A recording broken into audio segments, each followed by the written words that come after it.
يا مصريين، يا أردنيين، يا ليبيا، يا جزائر، يا تونس، يا مغرب، يا كل الشعوب العربية، يا كفار، يا عالم، يا عالم متنا من الجوع، يا عالم متنا من الجوع. افتح المعبر، الناس ماتت من الجوع. احنا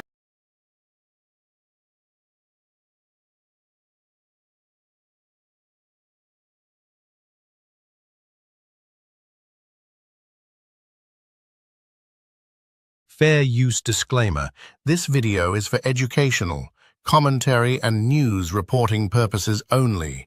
It may include short clips, images, or quotes from third-party sources related to politics, news and sports, which are used under the principles of fair use as outlined in Section 107 of the U.S. Copyright Act.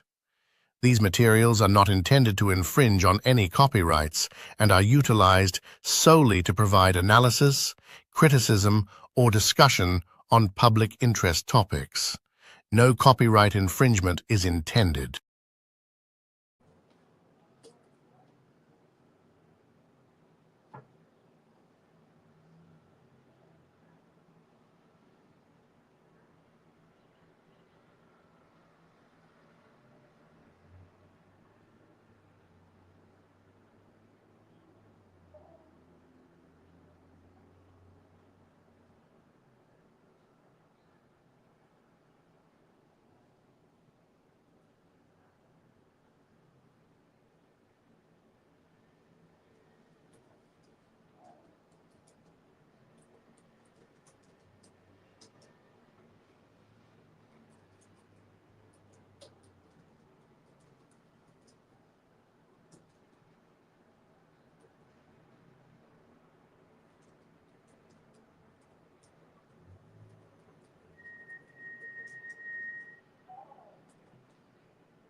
Damn, AC, can you hear me now?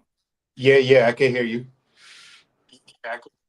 Oh my gosh, my bad. I had the browser StreamYard and the StreamYard app open. That's my bad, people. But let me say it once again. I'm always happy to say it because I'm happy to be alive.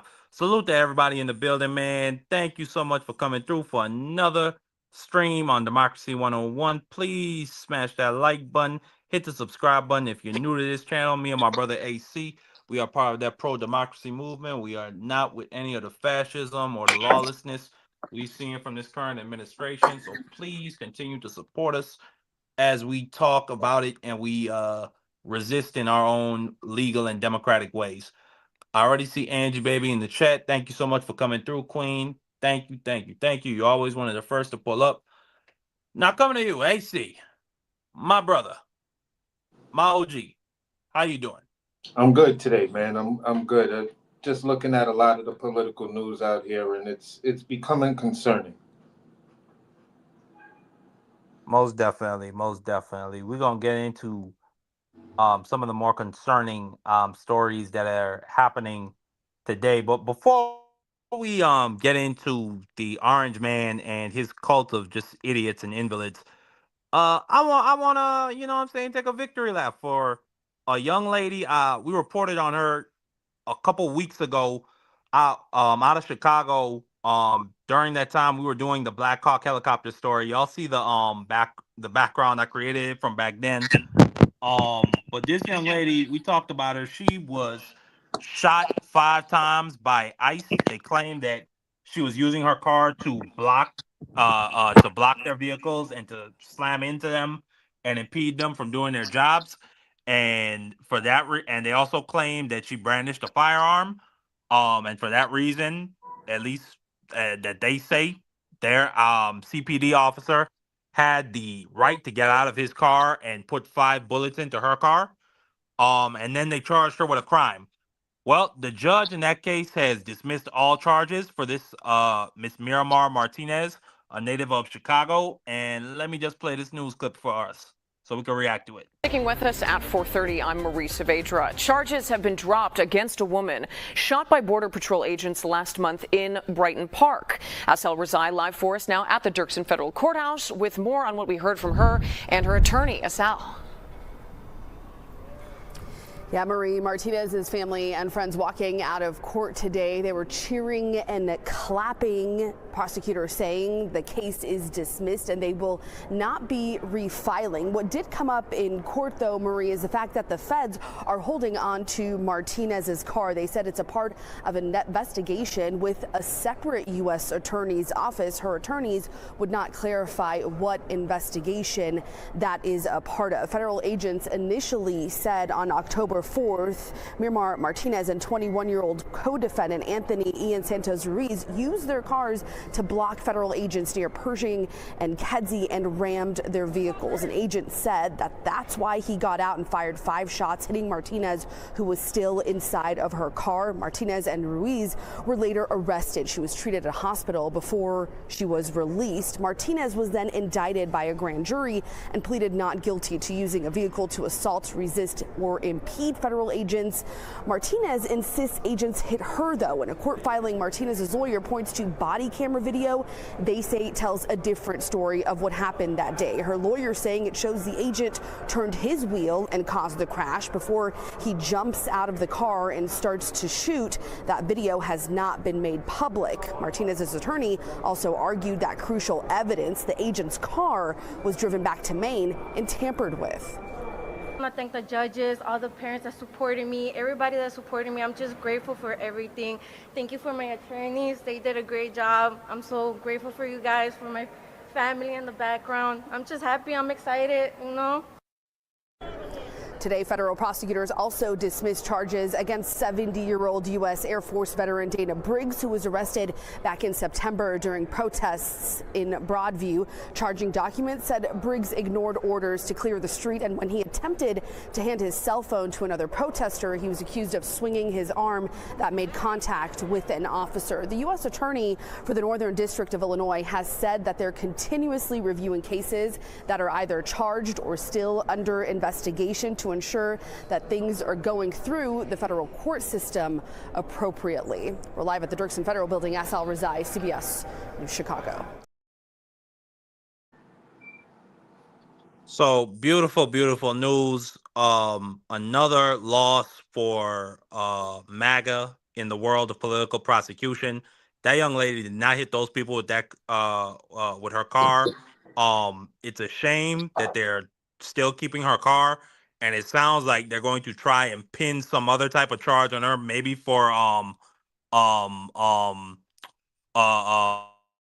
obstructing a federal officer in their duty, because they're claiming that she blocked them in with her car or some bullshit.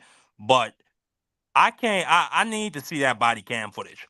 That body cam footage of that Border Patrol officer getting out of his car, pointing his weapon at this lady, and then saying, "Do something, bitch," and then shooting at her 5 times. We need to see that, because I think no matter where you from, you could be the from the deepest backwoods hillbilly there is. You cannot look at that situation and not say to yourself, "Fuck that." Who are these people? And then, like we reported on a couple weeks ago, AC, that other individual from Long Beach, who Border Patrol gave a gun and gave him a badge, and he ended up having a drug overdose. So I want to know who these people are, and I can't wait for the Democrats to get back in power, because no, we're not gonna really chop it up, but I'll just say this. Last night in Tennessee's 7th congressional district, where Trump won by 20 points last year, I mean, the Republican candidate underperformed by almost 19 points. That should tell you something. I cannot wait for the Democrats to get back in power, because they're going to put down all type of legislation, and Trump might veto it. And hey, that's okay. But They're gonna be putting down all type of legislation to try and stifle Border Patrol.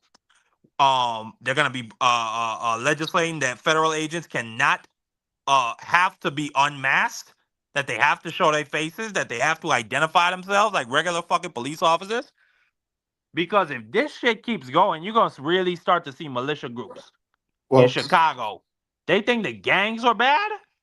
You're gonna really start. If they think the Black Panthers were bad, they ain't seen nothing yet for what The Chicago gangs got for haven't them. haven't got involved. And if the gangs actually do get involved, them coward ass ICE dudes is finished. You're finished. They're not afraid to shoot. You are. You're not trained. You're just a deputized Yeah, cook on this couch AC and cook potato. on this young lady getting her charges dismissed, and that Air Force veteran that we just saw get assaulted. So basically, I look at it like this. Number one, how are you going to prosecute me when, number one, you're claiming he is a border patrol? When I look at Chicago and look at the location of where this incident happened, it's nowhere near any border.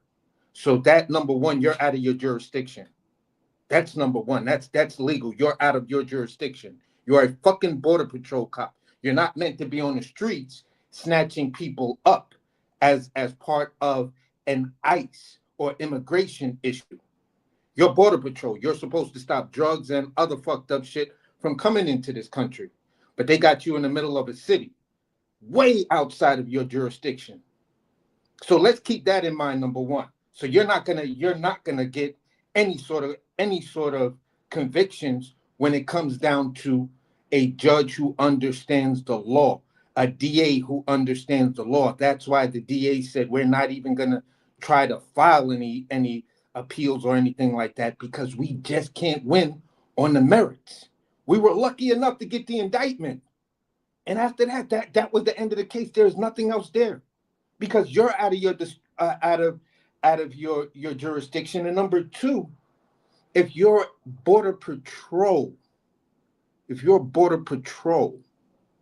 should be at borders, not in inner cities doing the work of another agency. We have an immigration agency, right? So what you were doing had nothing to do with the border, and it had nothing to do with immigration. On the merits, what case do you have? None. Zero. That's it. It's a done deal. You were lucky enough to get the headlines of the prosecution.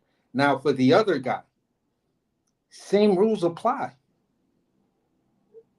The same fucking rules apply, because if you're going to train someone, that means there's a time period. This guy did not go through the proper training as every border patrol that was hired before Trump. And we still haven't gotten the border patrol people, captains, sergeants, whoever the fuck they were, from the first Trump's administration, when the fucking 4-year-old little girl drowned, when they were separating kids. So at the end of the day, you just had a shit show, and then you went back and you shitted on a pile of shit that you originally shitted on. The shit's not going to smell any better no matter what you do, because you're compounding the same things. Now you have this untrained guy. You gave him a gun. You gave him carte blanche to feel whatever he's going to do, he could do, because at the end of the day, if there's any charges brought up against you, this guy will just pardon you. So when it came down to it, you took your own life because you can't look yourself in the mirror and deal with having to talk to your family. If you had kids, nieces, nephews, they're going to look at you just like that little black girl told Donald Trump.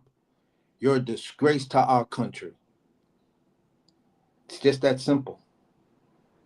Absolute facts.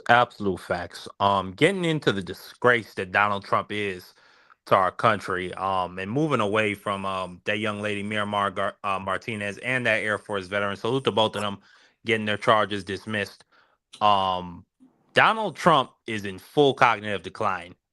And I don't think like it's being taken serious enough. Like AC, this man consistent. Like I got two just distinct clips, but literally, this man just had another MRI. He had more advanced imaging. That's not something. And I didn't get the video of the former White House doctor talking, but that's not normal. The president gets one checkup per year. You don't get multiple. Like this is his third advanced imaging. What's going on here? Well, let me say something. Hold on. Go ahead. Go ahead. No, it's just about the medical MRI thing, right? I'm a person which many may not know. I had a minor heart attack, right? In that minor heart attack. AC, my bad. Long story short, I take that really serious. No, but I'm gonna let you keep cooking after I play this clip, okay? So I want you to cook on that. I got it all set up though. All right. So basically, no, you're playing the clip first. Yeah. No, I want to play the clip first. All right, go ahead. Yeah, no, absolutely. But no, I was just saying.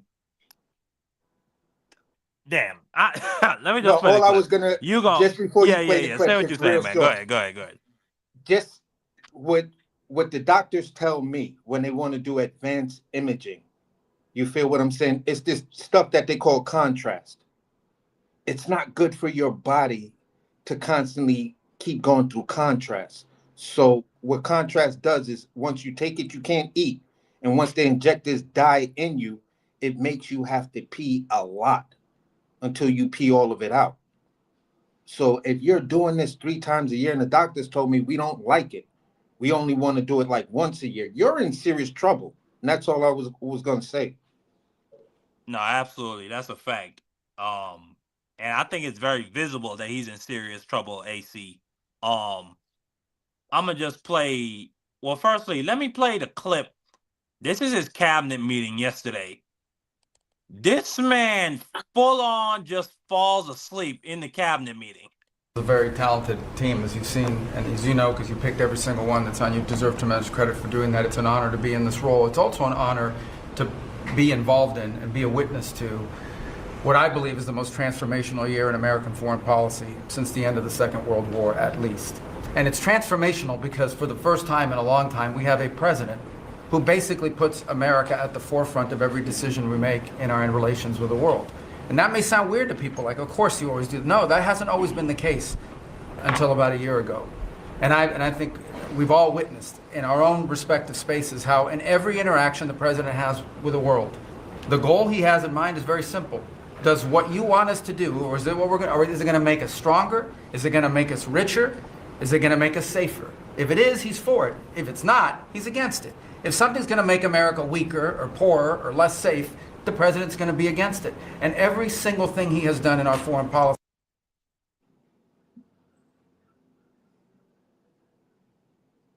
That man is out. That's a goddamn shame. I can't hear you. Oh, my bad. I was on mute. I was saying my bad. That's the wrong one. This is the one, AC, where he straight up falls down. He's out cold. Farmers have been ripped off. And you can see literally this man's shoulders rising up and down with his breath. The double take was crazy. This man is out. Look at him.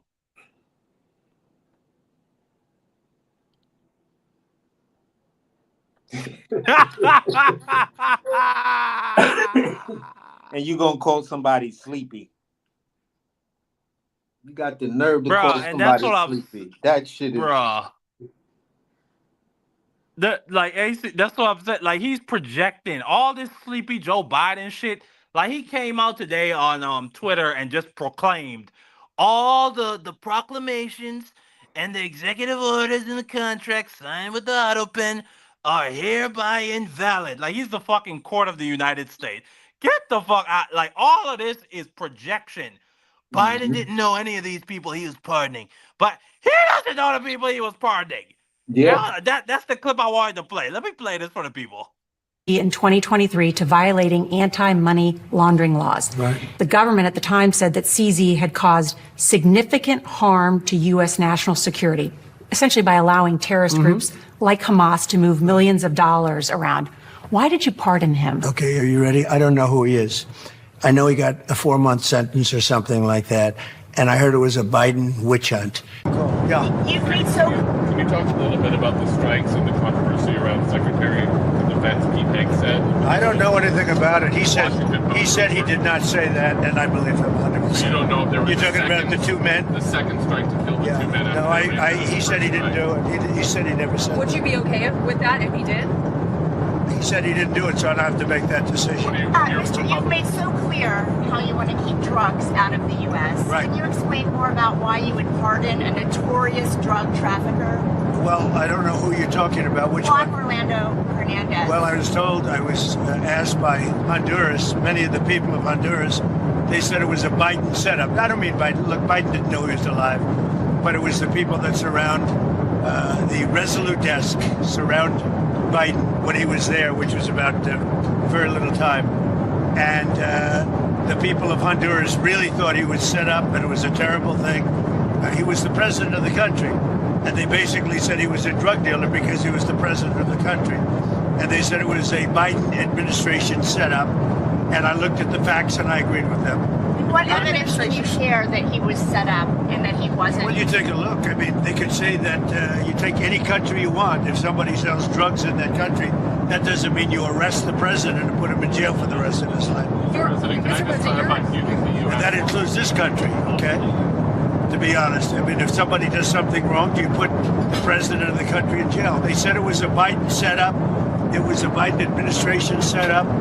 And you have a big race going on this week, next week. I think it's going to be a very important race. It'll be interesting to see Honduras. That's what you're talking about, right? Correct, yes. Like, bro, I can't even laugh. Like, I'm flabbergasted. Like, he has no clue what the fuck is going on at all whatsoever. No, not at all. Are you fucking kidding me? Like, what are all those ships doing in the what are all those ships doing in the Caribbean? Like, what's the whole point of talking about we gotta get Maduro and we gotta stop drugs? And then he says, oh, just because the president of the country is selling drugs, I mean, that doesn't mean you lock up the president of that country or this country for that matter of fact. What? Bro, his brain is just pudding. It's absolute pudding. And then this man is full on falling asleep in cabinet. He's not going to make it a year, AC. No, I've been telling, listen. He's not going to make it another year. I've been telling my lady, listen, I doubt the man makes it through the next 8 months. I gave him a cap at 8 months or less because for me, it's gonna be that it's either gonna be the 25th Amendment. You feel what I'm saying, or something medical that we'll hear about that causes the temporary whatever of JD Vance. So let's just start to prepare ourselves for a JD Vance, Stephen Miller, type of thing, because I don't know if Trump makes it to the midterms. Because if he loses the midterm, but you got competing interests in there. You got the competing interest in there, though. AC, you got Marco Rubio. He, I think, is like Stephen Miller and JD Vance. I think they're the isolationists, and they're the guys that fucking hate immigrants. Marco Rubio is more like he's the imperialist, and he feels like and I think he still feels like he can manipulate Trump. And he can send different people from the outside to manipulate Trump, particularly through crypto, like the Saudis and his oil buddies. And right now, I think what's going on in the Caribbean is a creation of Marco Rubio.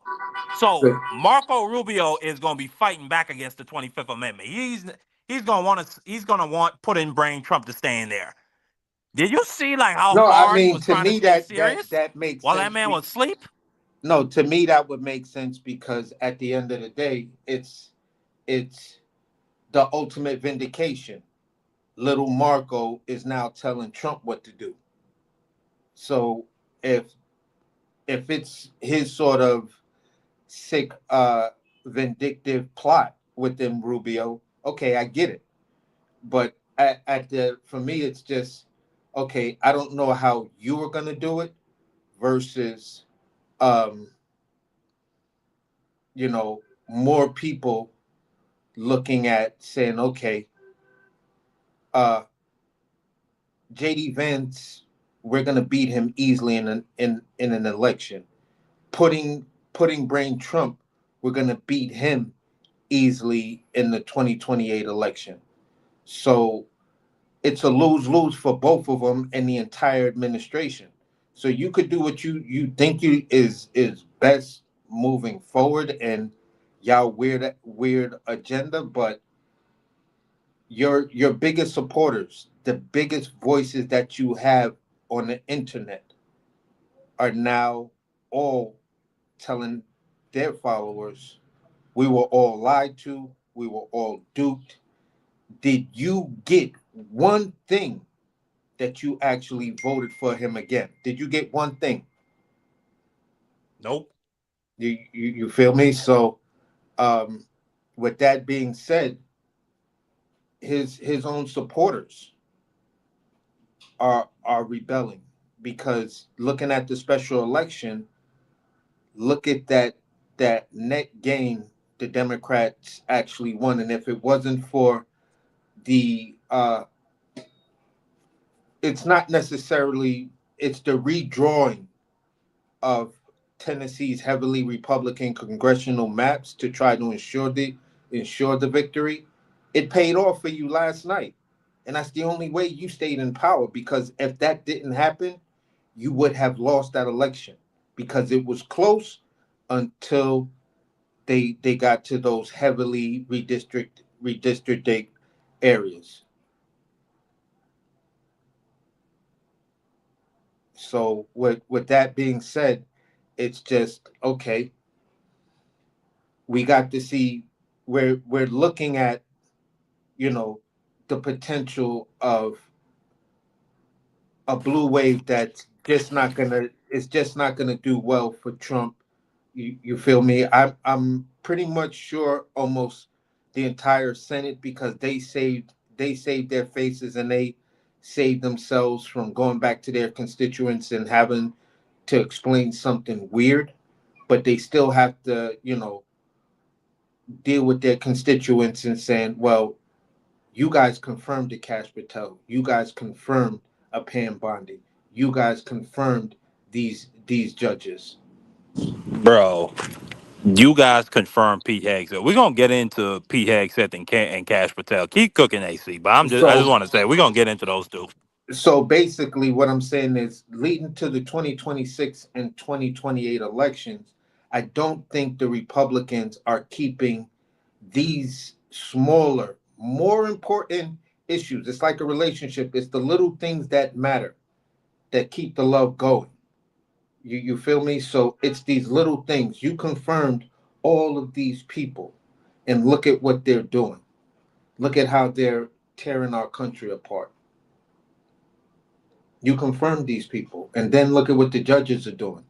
Now it's affecting us directly. We thought it was the type of thing that was just gonna, you know, affect these Democratic cities, but we've got reports from Republicans saying that you try to get our representatives to do what you want to do by threats, telling them, listen, if not, a person from Cash Patel's team, inner circle, is calling a member, and this is something that um, I can't, Thomas Massey was talking about, that someone from the FBI had called one of his staff members and said, if you don't get on board and start to play ball with us, we're going to do an open investigation on you.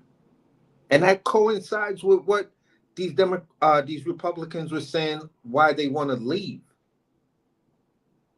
You know what I'm saying? They're saying this is why we want to leave, because there's no respect, there's no working with us. The agenda that we thought and you promised us that we were gonna get going, it's not going. It's just a free for all chasing money. And if we don't go along with these things, then you're gonna threaten us with investigations. That's what I'm like. You know what? It's hilarious for me to see people going after Hakeem Jeffries for what he particularly said, but are not reporting on what Thomas Massey said, and then this futuristic mass exodus.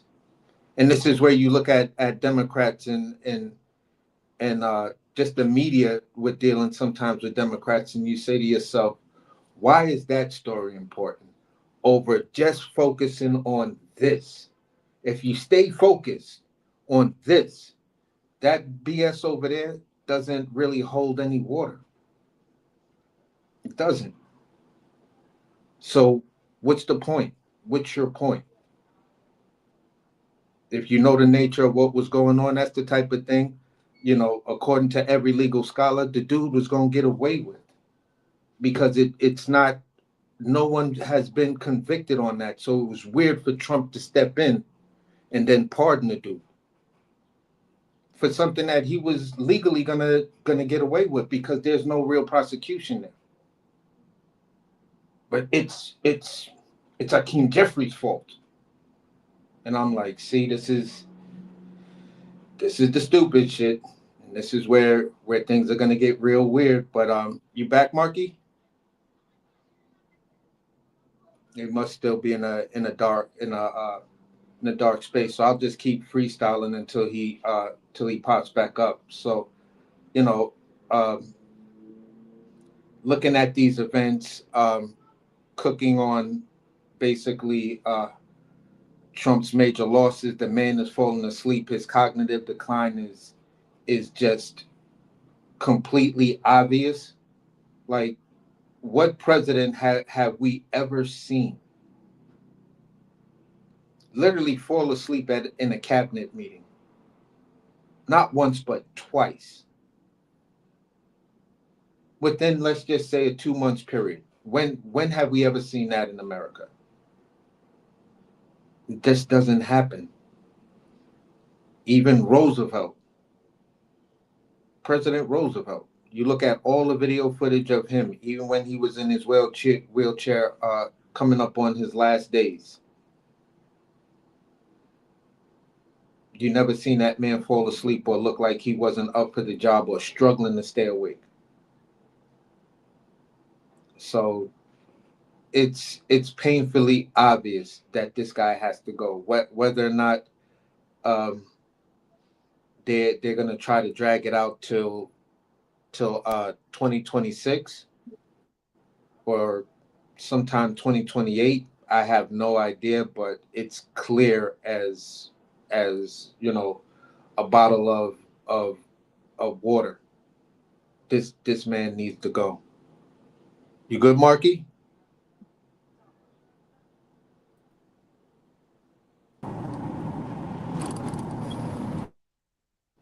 I can hear you. When you say needs to go, are you talking about our president? Yeah. Hey, salute. I'm back. What's going on, BVO? Salute the big What's three up, pigs. man? How What's you happening? feeling? Hey, good. You got a dude who has the nuclear football BVO, and the guy is falling asleep in the office. Just like I asked the question, name me a president that you've seen fall asleep in the middle of a cabinet meeting. When you asking an 80-year-old man to do a job that's really not for 80-year-old men. Exactly. I think, so why should he stay? Get him out of here.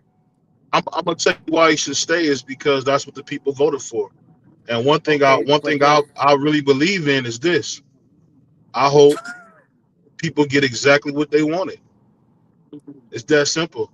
I didn't want Willie Brown's ex-girl to be the president either, but she was the best of the two evils. And sometimes you got to understand that it's tough, man, because on the Democratic side, it's gotten so warped and weird.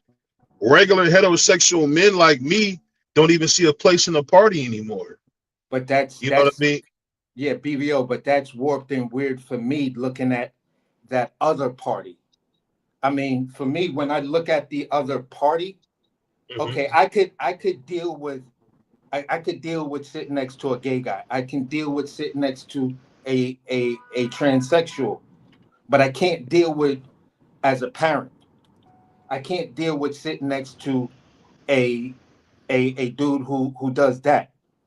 I can't do it where they're members of that party, like Matt Gaetz, who just stepped down because he really did what he did with the 17-year-old. So at the end of the day, I'm just more like, okay, I'd rather stay over here and deal with that because I don't have to tune into all of that. But this I'll ask you this though, AB.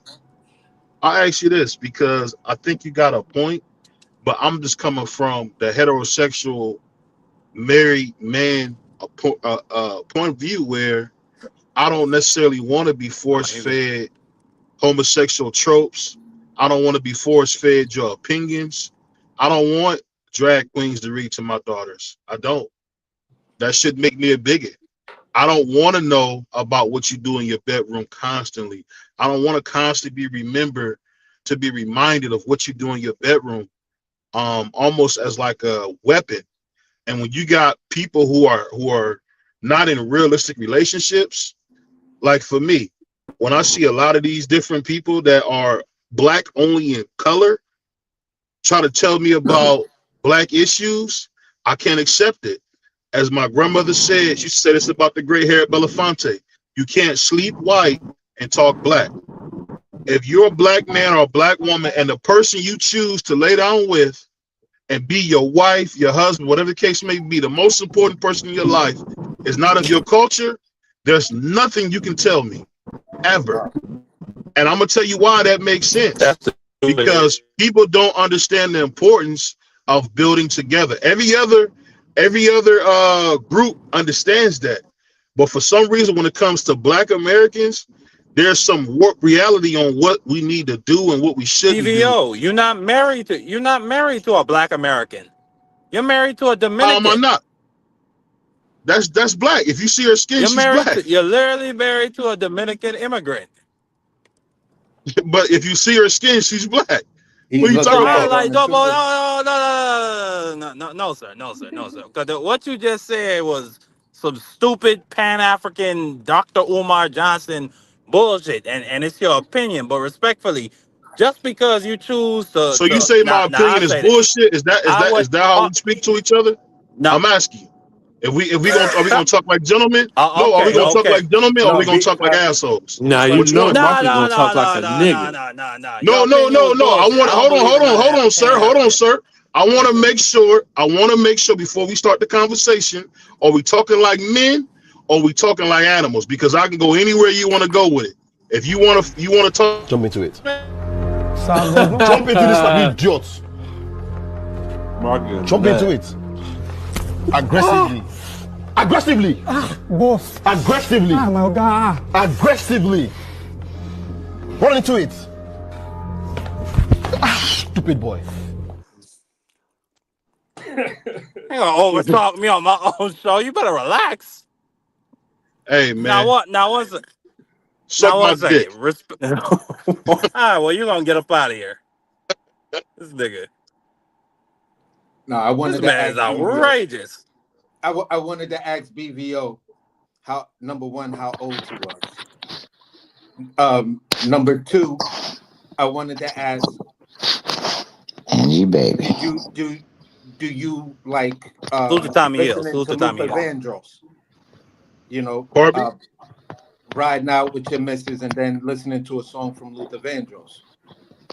Because at the end of the day, it's I want to I find it kind of strange sometimes there's this talk. Nobody has to know.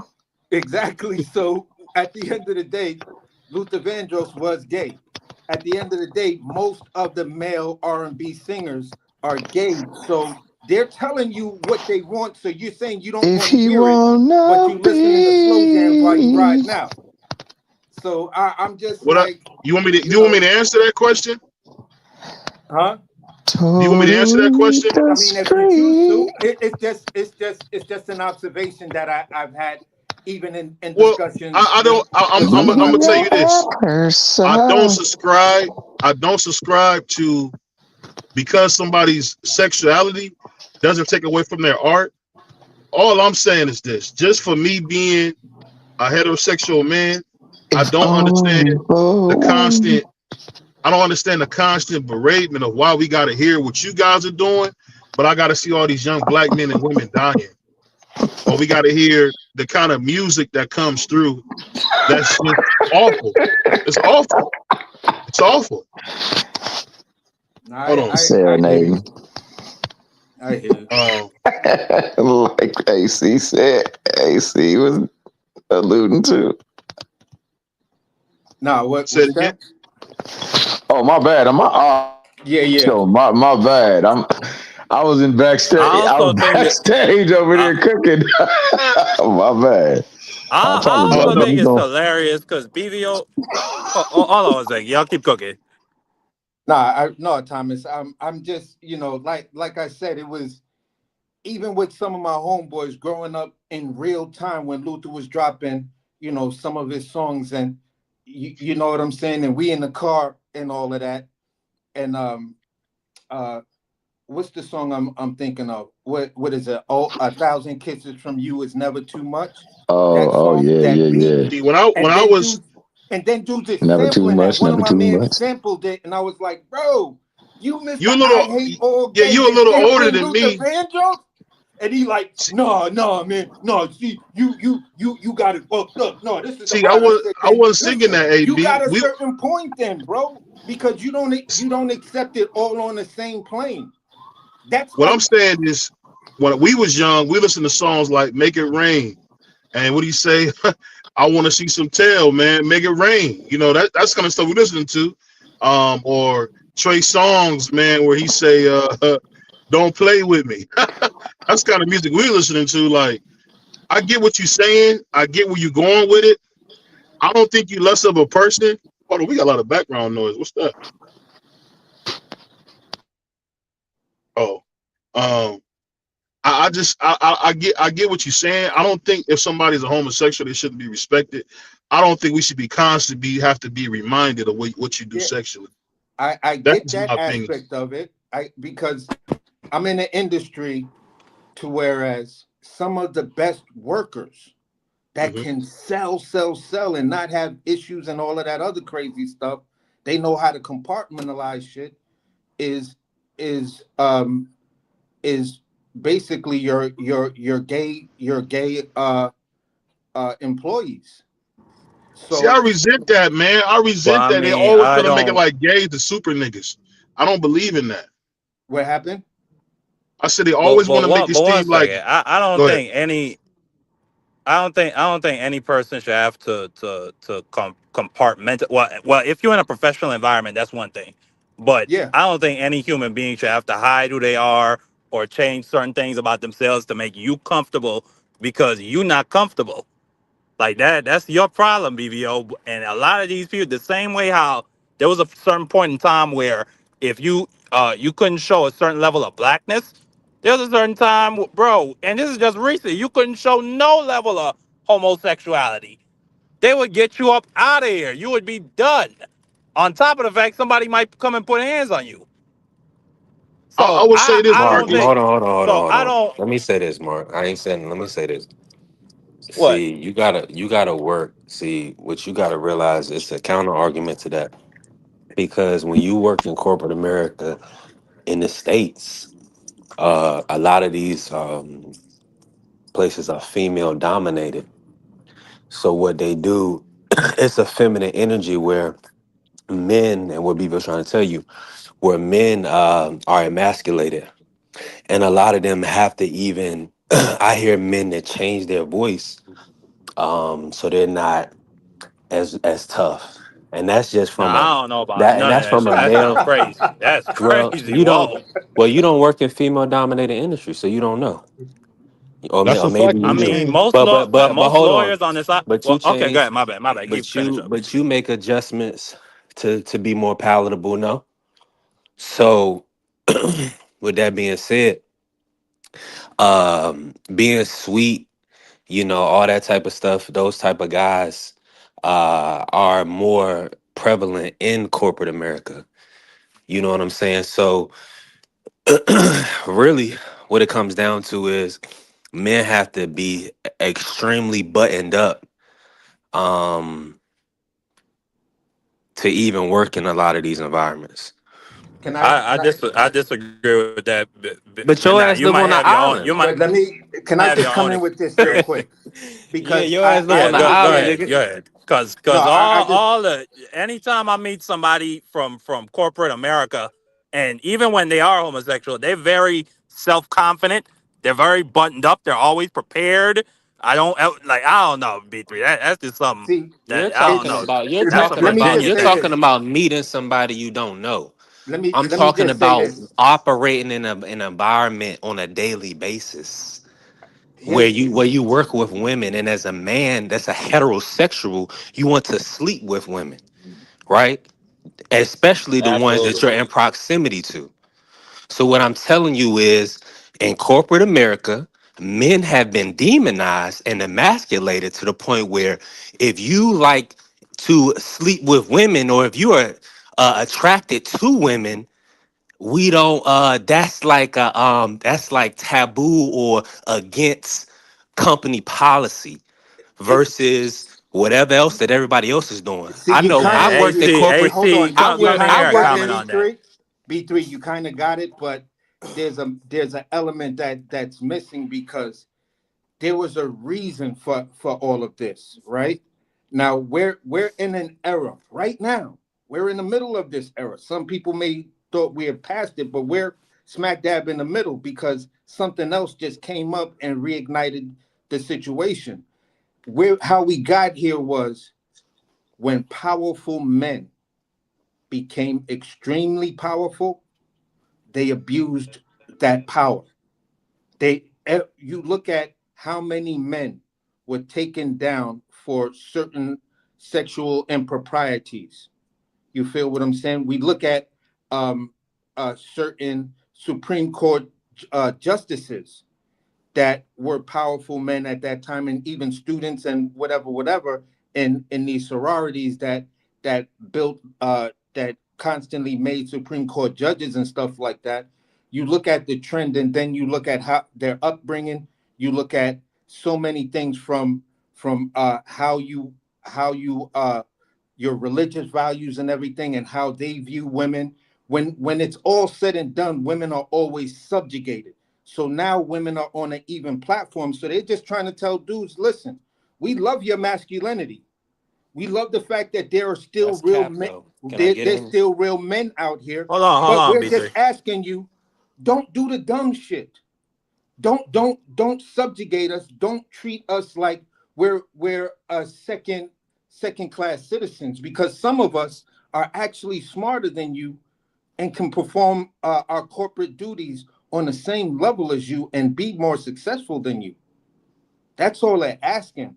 They're not asking Who for is they nothing though? Are else. you speaking for women? Am I speaking for women? I'm I just mean, you saying could when speak. you You say could that speak for last, the are you me. I speaking for mean, women? that was the statement of the Me Too movement. Yeah, that was the They wanted statement of the women. Me Too They movement. wanted. Yeah, but it's so Yeah. but see, but y'all understand they're raising up their sons to be faggots. They're raising up. See, that's what I'm saying. Y'all not living in the real world. I am. In I the got a real son world, and I got in two the real world, daughters. What are see, you B3. but talking y'all I was about? no, it's raised. I was I raised got in a a son and household where two my mother daughters, was the bro. breadwinner. She was a lawyer of her own firm. Like I currently work for her. I've worked for other women, yeah, very but you professional saying you, women. but see, y'all, you're talking about your own life experience, but in reality, Y'all don't see everything that's going on. So let me tell you. How is that Let I me possible guess when I'm let me B3. tell looking you. at I would never accept that. I would not. I would yeah, never Yeah, me yeah, accept you nothing know, neither. like and that. I like guess that's what I'm that's on saying, you. Margie. You're not even in the state. I don't know what AC. He's working as a He's chef. in NY. You know what I'm saying? Doing this thing. I can't even believe that y'all don't understand that a lot of what's going on right now is uh damn near being pushed on these young kids. See the issue. See, it's all well and good when we talk about what happens to grown folks, because really, once you pass 18, you know what I'm saying, either you're gonna make it do or nobody really cares. But when for the on the kids, uh What's the they kids? just What's being pushed on the kids? uh homosexuality. How? In what way? How? Yeah. Well, I'll tell you, I'll give you an example. I was working doing DoorDash, right? Doing that, about to make a delivery. And so what I'm about to knock on the door, and I get a phone call at the same time I knock on the door. So it's a guy I'm dropping off to this kid named Hassan. So he was like, yeah, man, can you drop this food off? I'm on the side of the house. I'm right in the tent. Can you drop this food on the tent? So when he does that, his mom is opening the door. And I'm like, okay, his mom is right here. He on the side in the tent. I'm like, bro, you really want me to bring this food to the tent? I'm about to get it to your mom's. You know what I'm saying? So I'm like, all right. And he's like, well, hold on. I got my friend is gonna come grab the food. I'm like, your friend? I'm like, okay. So I'm like, so I walk over here to drop the food off, to hand this off over to the tent. It's kind of And this freaky. little, yeah, exactly. I'm gonna tell you, it is, and it's sad. This little young baby ass, probably like 15-year-old black ass boy, pop his head out of the tent with a pink wig on. This little young, frail, skinny little. I'm like, with a pink. I'm like, so I was just disgusted. That Gave him shit the would food have and I just left. But I'm But like, what? that shit this would is have the been point. funny to me, bro. But why? But why can't they young man? Hold on. Why can't? What's your These problem with are that Hitching young like man? Addison kids. Hitchens. What I'm Was I telling he? you, mean, he's it's a a kid. sickness. So what? Why is the problem? I thought you But were you gonna like, say like, but you No. okay? No, that's what hold I'm on, saying. B3. No, Mark, no, you no, no. promote Hold on 1 second. Hold on homosexuality, 1 so I second. know you think it's No, okay. no, no, no. I've seen some I know you nasty think shit it's happen to okay. some.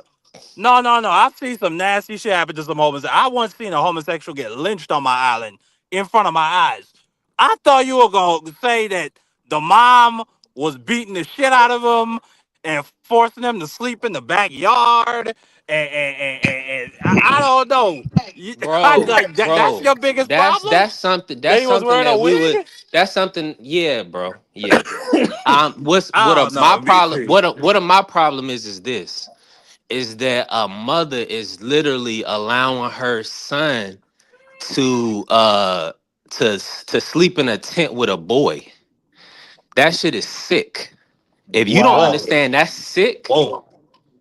That's sick, bro. But I mean, That's demonic, bro. I don't. But yeah, I'm. would it be That's okay if it was a girl?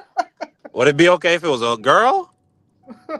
no, bro. No. But you got to Okay, okay. understand I just the wanted to establish that. context. Okay, okay. Not I for just wanted to not for establish no that. not for no young kids. So let me say it like this. So just like I used the Luther Vandross thing, I'm gonna go back to the cartoons I was raised on. You feel what I'm saying? From Woody Woodpecker to Popeye to some of the early cartoons, Tom and Jerry, Bugs Bunny, right? Every last one of these joints, Tom and Jerry are two males. The dog Spike is a male. How many times? If you're gonna tell me something is introducing something, when I look at it, it's been part of this culture. Sammy Davis Jr., Flip Wilson, they all wore dresses way back then. So wearing a dress for a black man is not a new thing where they're trying to emasculate people. Richard Pryor wore a dress. Sidney Poitier wore a dress. Bill Cosby wore a dress. You feel what I'm saying? Tom and Jerry wore dresses. They kissed each other. There would be a female right there, and the two chicks would play a joke on them and make these two niggas kiss each other. Or whatever, two cats, whatever, like the same joint. So this shit's been around forever, And we but you know just don't Hollywood is a you don't cesspool. want to. But listen to me. If it's trying to be the narrative is now. But you're Why talking now? stuff But being I'm trying pushed No, to it's point not out on to you, now. kids. this shit's It's been in yeah. existence since the fucking 30s, bro. Even before then, you go to Charlie Chaplin in silent movies, niggas wore dresses. So at the end of the No, it's day, no. What we understand is it's been homosexuals even since biblical times, and we understood that it was an abomination. But now in 2025, a Nah, lot it of wasn't black no people. we. Hold on, Mark. A lot of black people, and that's why AC is laughing because a lot of black people don't believe in God. They don't have any consciousness of it anymore. When did Jesus They're not say? even in their devotion. You see what I'm saying? So it's whatever they want to go, they gonna ride with it. They gonna accept the laws of the land, and they gonna Man, get swooped right up with it. man, Jesus Christ said to love your neighbor Mark, I ain't as you gonna love yourself. So Marky, I don't know about and none of that shit. nobody said He anything stepped in about front of condemning he anybody. stepped in But the way. do you have a moral compass? You are condemning that young man. You condemning that young man and his No, family and their no, you lifestyle. missed it. Why is it your cause he No, you had on a business? missed it. pink No, you wig, missed bro. my whole point. You missed the whole concept. And what I started from, you enjoy the chaos of it. You're a filthy individual, and that's why y'all think this stuff is funny. Whoa, whoa, whoa. No, I'm serious. Okay, Y'all well, go ahead. enjoy it, What was your point? bro. My point It sounded was to me like you were criticizing my point that from mom the for her jump decision. is homosexual behaviors, homosexual nature is accepted, is common practice. Whether it be corporate America, I'm trying because the premise is these people are not a representation of God. They're They not. are because they're man. They're not. Well, If hold on. man Yes, Hold they on. They're are. doing Let me, things. They're doing things unto themselves. They can I say like something what real quick? Marky want to do. He don't want to read the Old Hold Testament on. because the Old Let Testament BB. will throw a whole testament would shun homosexuality, so they don't The want to get Old involved in it. Testament shuns eating pork and it shuns wearing different fabrics together and it tells you to stone your mom to death if she cheats on No, your Congratulations, listen. father. clap your Get up hands. out of here, man. You I Let don't. me, great let me, great But point, listen, Mark. hold on one sec. BVO, go ahead. can I What you get got it? to say, BVO? Let me get in here and say this. A lot of the stuff you read in the Bible was written for you, not to you. That's the thing people gotta understand. When you think about some of the stuff in the Bible, some of the stuff sounds old, like when Paul talked about jewelry. It's not that you shouldn't wear jewelry, it's the women of that time. It's not to you directly, but it's for you. But the thing is this. I get what you're saying. I get what you're saying, AB. I get what you're saying, Mark. But are you guys married? am I married? No. Um, I won't get married under that type of God. I'm an but atheist, bro. hold on. I don't want that. Let me ask you, are you married yet, Mark? I don't believe so. Are you married yet? No, So no. this is what I'm saying. Most heterosexual men want to be married and have somebody to build a life with. One of the reasons why I did things a little different is because I kind of messed up my first time. I wanted to have my daughter with her mother and be with her mother. Not saying I'm perfect. Not saying I'm perfect. So don't come around me switching too hard. I'm not perfect. But this is the thing I'm saying. We want things that regular guys want. The stuff that worked for our grandparents, Mark, the stuff that works for your parents, my parents, still works to this day. And I don't understand why so many blacks shun things that made us great. Community, family. These are all things that made us great. So you can't tell me somebody being homosexual. I'm not ever going to say homosexuality is something that can't be tolerated. The guy who set up the Million Man March, the guy who actually got that spot for Dr. King was a homosexual. So we're not trying to shun homosexuals. What I'm saying is this. What about the young black men and boys who are young black boys and girls getting taken advantage of by sexually confused people? Because I'm gonna tell you something real. Women can come back from it. Men can't. Once you get violated, it's over. A woman can come back. Men can't. And when I think B3's talking about, it's sad to see the destruction of black boys in America. Because these guys ain't gay. They just soft. That's all it is. And it's okay. My bad. It's Finish. okay if Go, you go, soft. finish. No, hold on. Finish It's what you're not saying, just that BBO. they Finish. soft. It's Finish what not you're just that saying. they soft. It's just No, they and the don't reason have a support system. Don't nobody care. Their dad, if the and that's a dad ain't fact. around, they getting these young boys are getting manipulated and shown things that if their father was around, they wouldn't see. Guaranteed. I stand on that. Don't these a lot of these times, brother, they don't care about these young boys. You could tell. Yeah. The stuff they I do to think them is sick, man. It's sick.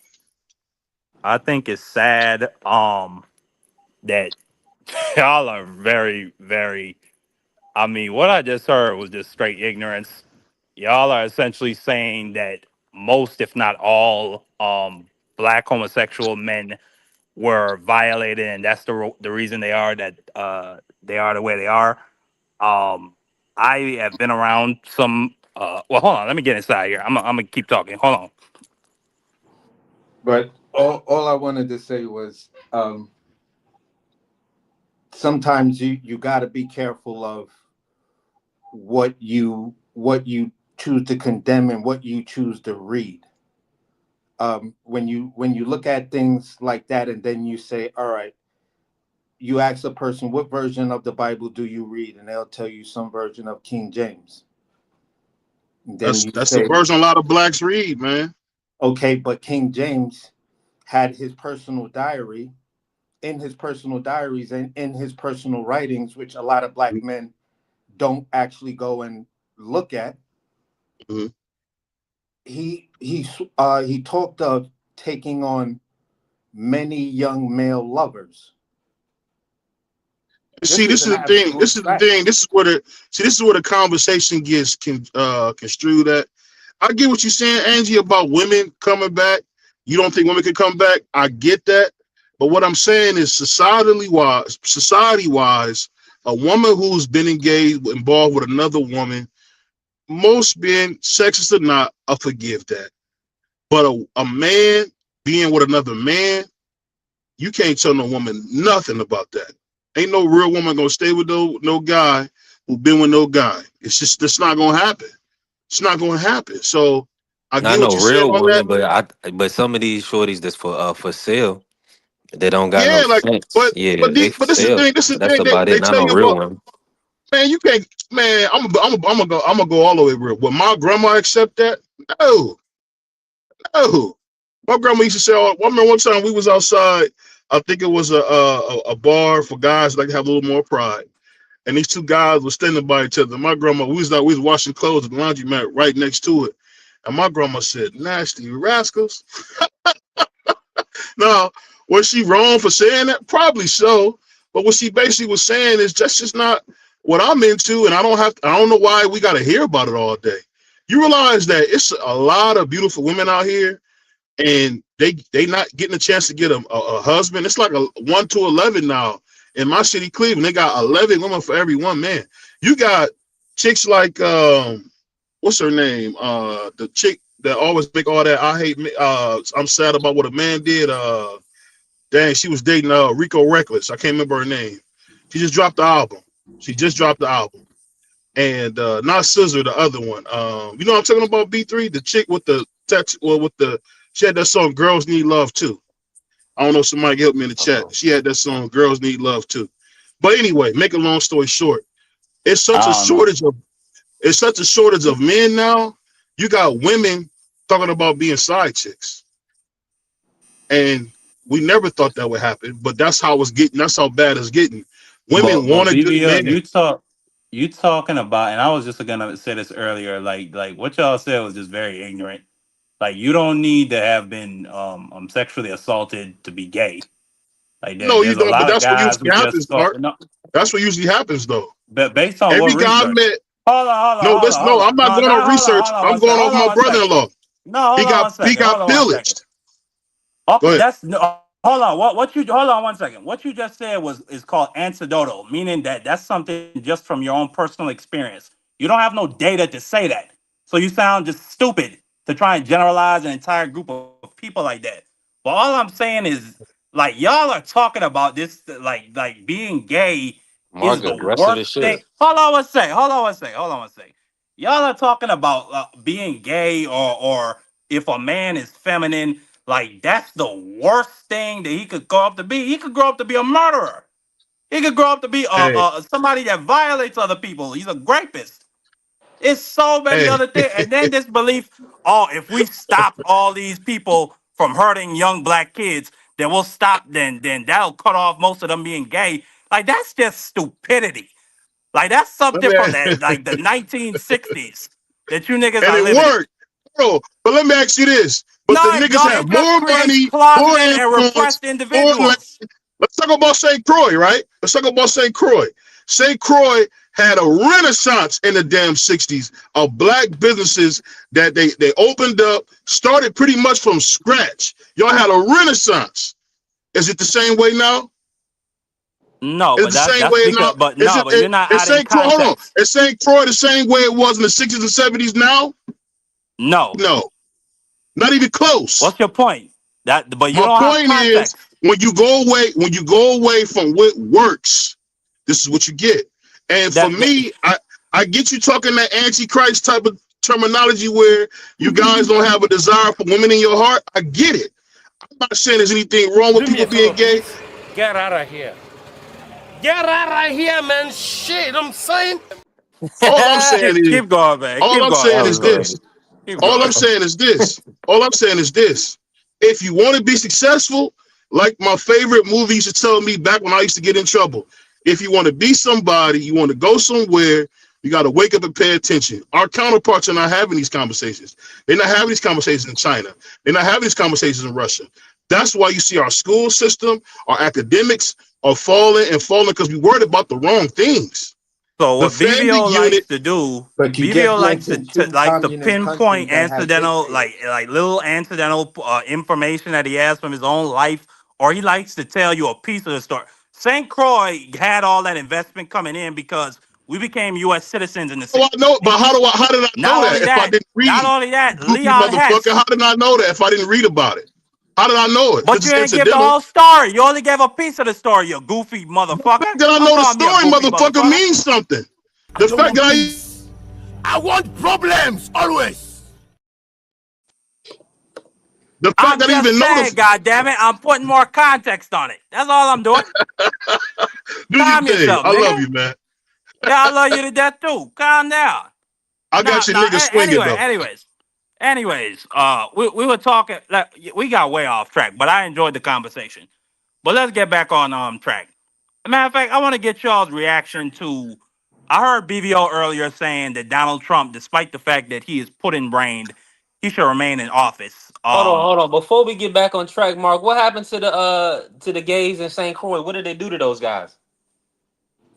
Well, back when I was growing up, wow, like They got a geez. machete, boy, and it wasn't pretty. No, like But that's actually funny, Tommy. hold on. My uncle, no, my uncle, there was a cruise ship, and they had gays coming off the dock, kissing each other and holding each other, and walking out the street. And he was riding his bike, and he said he almost fell off his bike to get his machete. I freak, I'd be dying. But no, gays were not, especially when I was coming up, they were not treated very nice at all. I remember What happened to the Renaissance, Mark? I thought you was gonna give context on why St. Croix was a metropolis in the 60s and 70s, because and it's nowhere near that now. we became U.S. citizens in the 1960s. Federal dollars began coming in. Well, federal Okay. dollars were already rolling in, but even more federal dollars began rolling in. Leon Mm-hmm. Hess, you know who Leon Hess is? The owner of the Jets.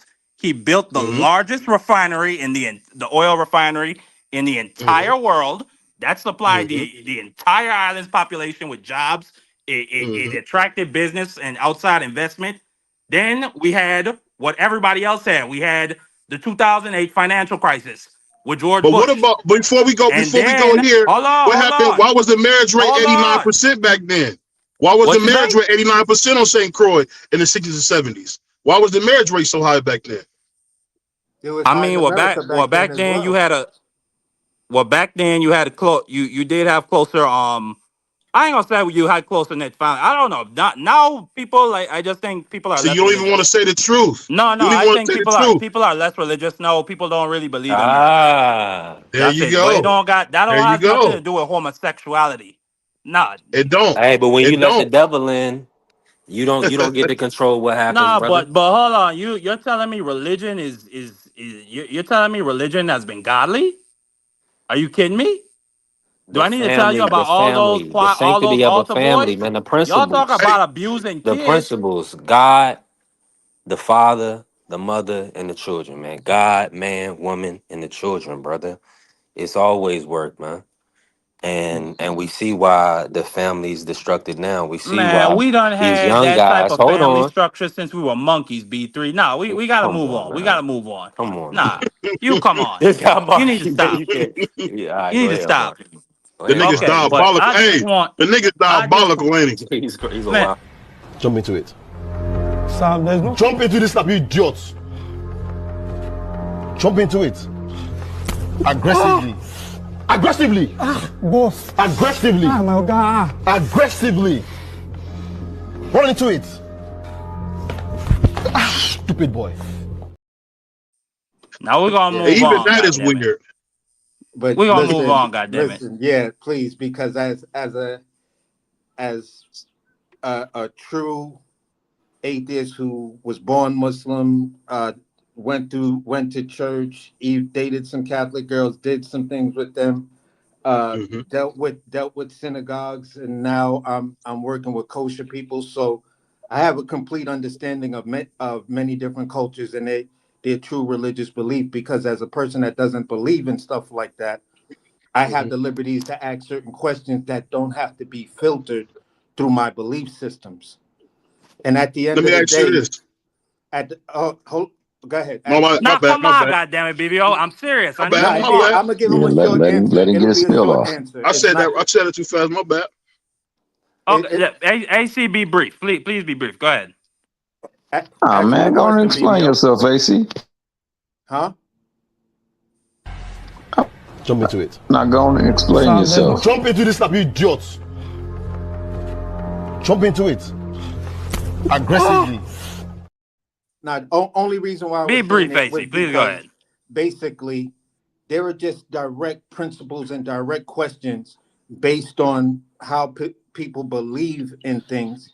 That if you just ask some of these simple questions, you can still hold your belief, because it's a way to ground and govern yourself and govern your behavior.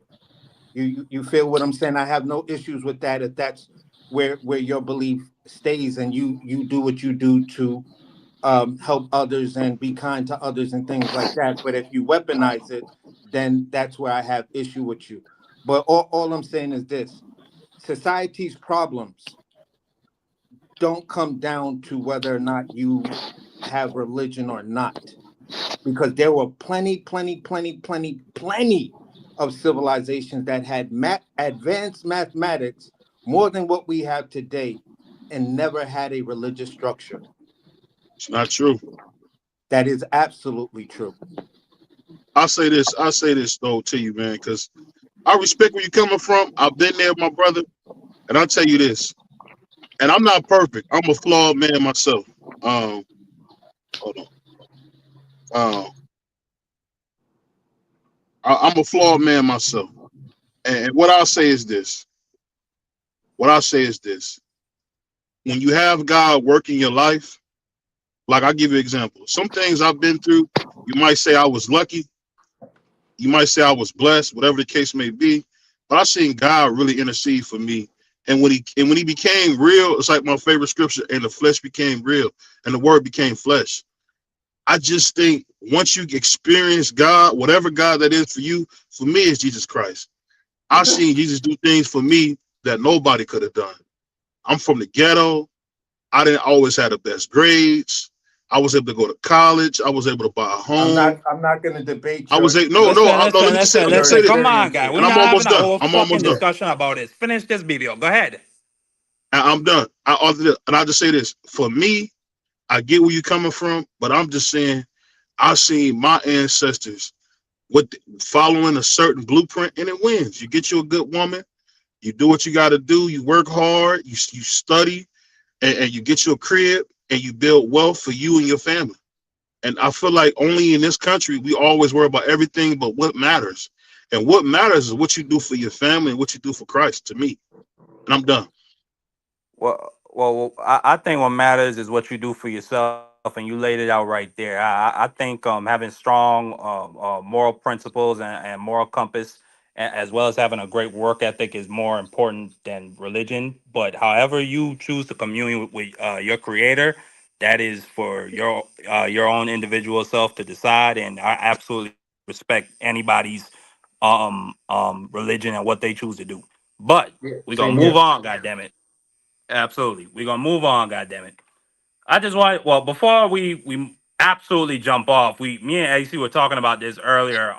Donald Trump's melting brain. I just wanted to get B3, Tommy Hills, and BVO's reaction to this man falling asleep. And then him also just he has this thing where he likes to say Joe Biden, the auto pen, he didn't know who these people were. And then they ask him about some of these people who he pardons, and he doesn't know who they are. Like, it's really astonishing. In 2023 to violating anti-money laundering laws. Right. The government at the time said that CZ had caused significant harm to U.S. national security, essentially by allowing terrorist groups like Hamas to move millions of dollars around. Why did you pardon him? Okay, are you ready? I don't know who he is. I know he got a 4-month sentence or something like that, and I heard it was a Biden witch hunt. Yeah. You've made so. Can you talk a little bit about the strikes and the controversy around Secretary of Defense Pete Hegseth? I don't know anything about it. He said he did not say that, and I believe him 100%. So you don't know if there was You're talking about the two men? the second strike to kill the two men. No, he said he didn't do it. He said he never said Would that. you be okay with that if he did? He said he didn't do it, so I don't have to make that decision. Mister, you've made so clear how you want to keep drugs out of the U.S. Right. Can you explain more about why you would pardon a notorious drug trafficker?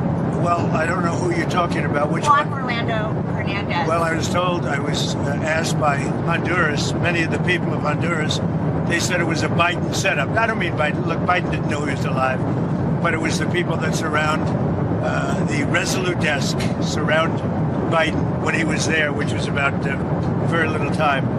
And the people of Honduras really thought he was set up and it was a terrible thing. He was the president of the country. And they basically said he was a drug dealer because he was the president of the country. And they said it was a Biden administration setup. And I looked at the facts and I agreed with them.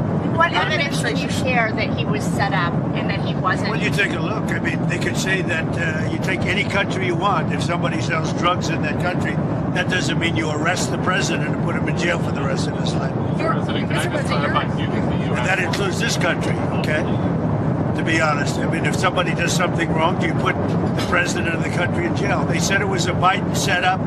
It was a Biden administration setup. And you have a big race going on this week, next week. I think it's going to be a very important race. It'll be interesting to see Honduras. That's what you're talking about, right? Correct, yes. Yeah, so there you have the president of the United States just absolutely, his brain is melting. Then we have him falling asleep yesterday in his cabinet meeting. He full out just absolutely falls the fuck out. It is hilarious to watch. Marco Rubio is trying to be as serious as humanly possible. And this man is, he just falls the fuck out. He is out of there. Look at him. Oh my God. Oh, he wakes up. Oh my God. No, but B3, I'm gonna come to you, B3. Do you think Donald Trump should remain the president of our country in his current physical and apparently melting mental state? I don't even know if my brother B3 can hear me. I can hear you, bro. Listen, man. Donald Trump, I didn't put him in office. So I don't even want to take any responsibility for his actions. Oh But my God, B3. Did you see the way how his shoulders were rising and falling? That man was out. listen, I'll play it again. I missed that part. Oh my God. Let me get it back up here. But this man, he gotta go. He gotta go. Tommy Hill. Yeah. Yeah, what's your reaction to the orange man having a good little nap Hey, while his Tropicana was cabinet supposed to be. members? Yeah, Tropicana was supposed to be full of vitamin C, but apparently my man was lacking vitamin C, D, L, E, A, and all kind of other things. Ribin, This man is out. riboflavin, niacin. Now, what meeting was this at, Mark? This was his ninth cabinet meeting of all his cabinet heads. Oh yeah, so I mean, that's what I'm saying. He's not doing anything. That's why he dozed off. No, Yo, but I know it. I know, no, he C3. I dozed know. off because of issues that he has. I mean, he's an older man, on top of that, he's not in the very best of health. He say he eat And what time was cheeseburgers. this meeting? This was early in the morning. I ain't gonna say early. It was like mid-afternoon.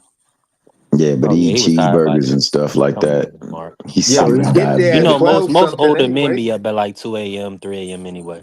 He was Yo, tired, Mark. he say he started his day. They say he starts his day now this time around at around 12 and some change. So for me, He should have it's been like fresh. you 12 basically a.m. just got to work and you Bruh, fell they out. saying he only do. They saying he only works 5-hour days. I mean, what is he doing?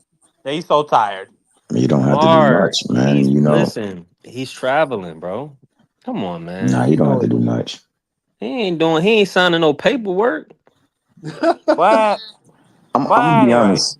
I'm gonna be honest. Oh, Since go ahead, Tommy. the question was asked, should we be worried about him? The way he got back in the office. Matter of fact, the way he got into the office the first time around, we should have been worried with. Certain maneuvers were done and taking place that allowed for him to get into the office the first time, and much more egregious was taking place in the second time around. I mean, this man encouraged a mutiny. He encouraged a freaking An insurrection. insurrection. The man called the cabinet in which he's running on. I mean, the group in which he's running under the office in stupid, and he's done so many other things that shows that he's very incompetent. I mean, the man has no political science background, and that doesn't make you a great official of law and governing, but it gives you a baseline in which you should approach things, and he has none.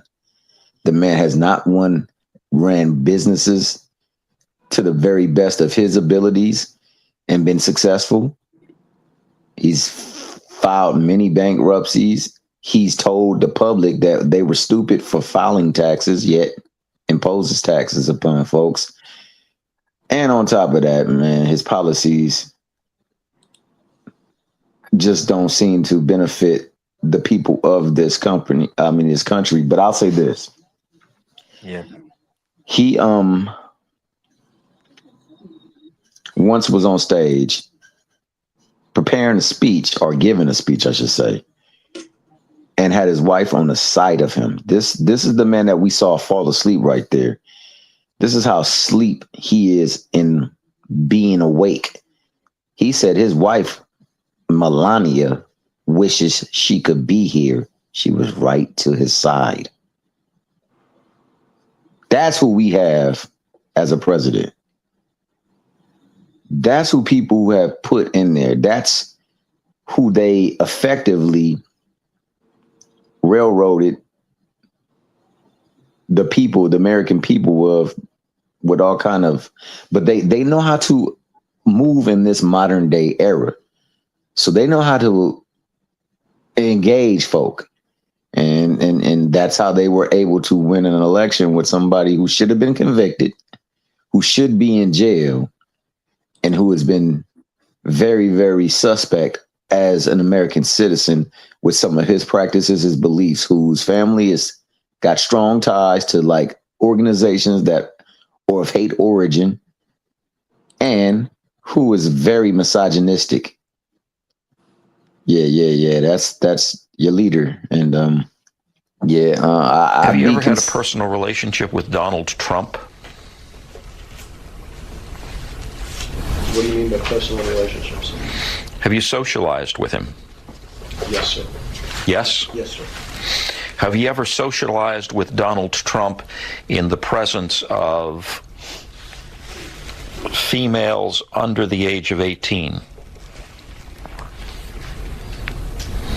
Though I'd like to answer that question, at least today, I'm going to have to assert my 5th, 6th, and 14th Amendment rights, sir. Have you ever had a So, I mean, for me, I mean, it says that everything gets taken down from within. We have put somebody within that has the power, the authority, and the wherewithal to take things down, especially if people blindly follow them and we don't recognize that we at times make mistakes. This man in his office is an egregious mistake. Unfortunately, is a mistake that as the public we have done. And of course, they're going to blame everyone else because that's what people who are not accountable do. They place the blame on other folk. Was Biden a great president? That remains to be seen. Maybe not, but he ain't go around shoveling blame off on other folk. You know what I'm saying? So we gotta do better as citizens, and man, we gotta care more for just ourselves. And I think, unfortunately, when you hold an office like that, you have to have the benefit of others. You got to have a disposition that looks after other folks. And Donald Trump does not have that. He only cares about himself, and him. Absolutely, Tommy. He's just a steaming big old pile of garbage. Unfortunately, his brain is a big old steaming pile of mush, and he is our president. And he is old, and he's not in the best of health, bro. Like that's a clear sign. When you falling asleep, like AC said, it has been purported that he starts his day at about 12. That means he's up and ready around that time. And you're falling out at that point in time, you're not really in the best of health. He has said that his diet consists of McDonald's cheeseburgers and Big Macs. At 80 years old. At 80 years old. I don't eat that now, bro. I haven't eaten McDonald's and Big Macs and stuff like that probably for over 20 years. Well, shout out to being a chef, baby boy, because you can fix yourself something good and it will be good for you. From Chinese Donald food Trump to is about sushi, to be up out of here. To pasta, I does it all, bro. My lady, you know what I'm saying? My lady is my best friend because she like, nope, you never leaving me. What's the 'cause you plan can if cook. something? My bad, AC. What's the plan if something happens to Donald Trump? I mean, who's the JD vice Vance. president? Okay. JD Vance, and that's what we was talking about earlier. Like, He might I'm be saying I scared. don't think. Marky says he don't think he's gonna make it in a year. I give it 8 months or less, and I'm like, I just would rather start talking about the JD Vance and Stephen Stephen Miller. Miller Stephen Miller regime. gonna be his vice president. Absolutely.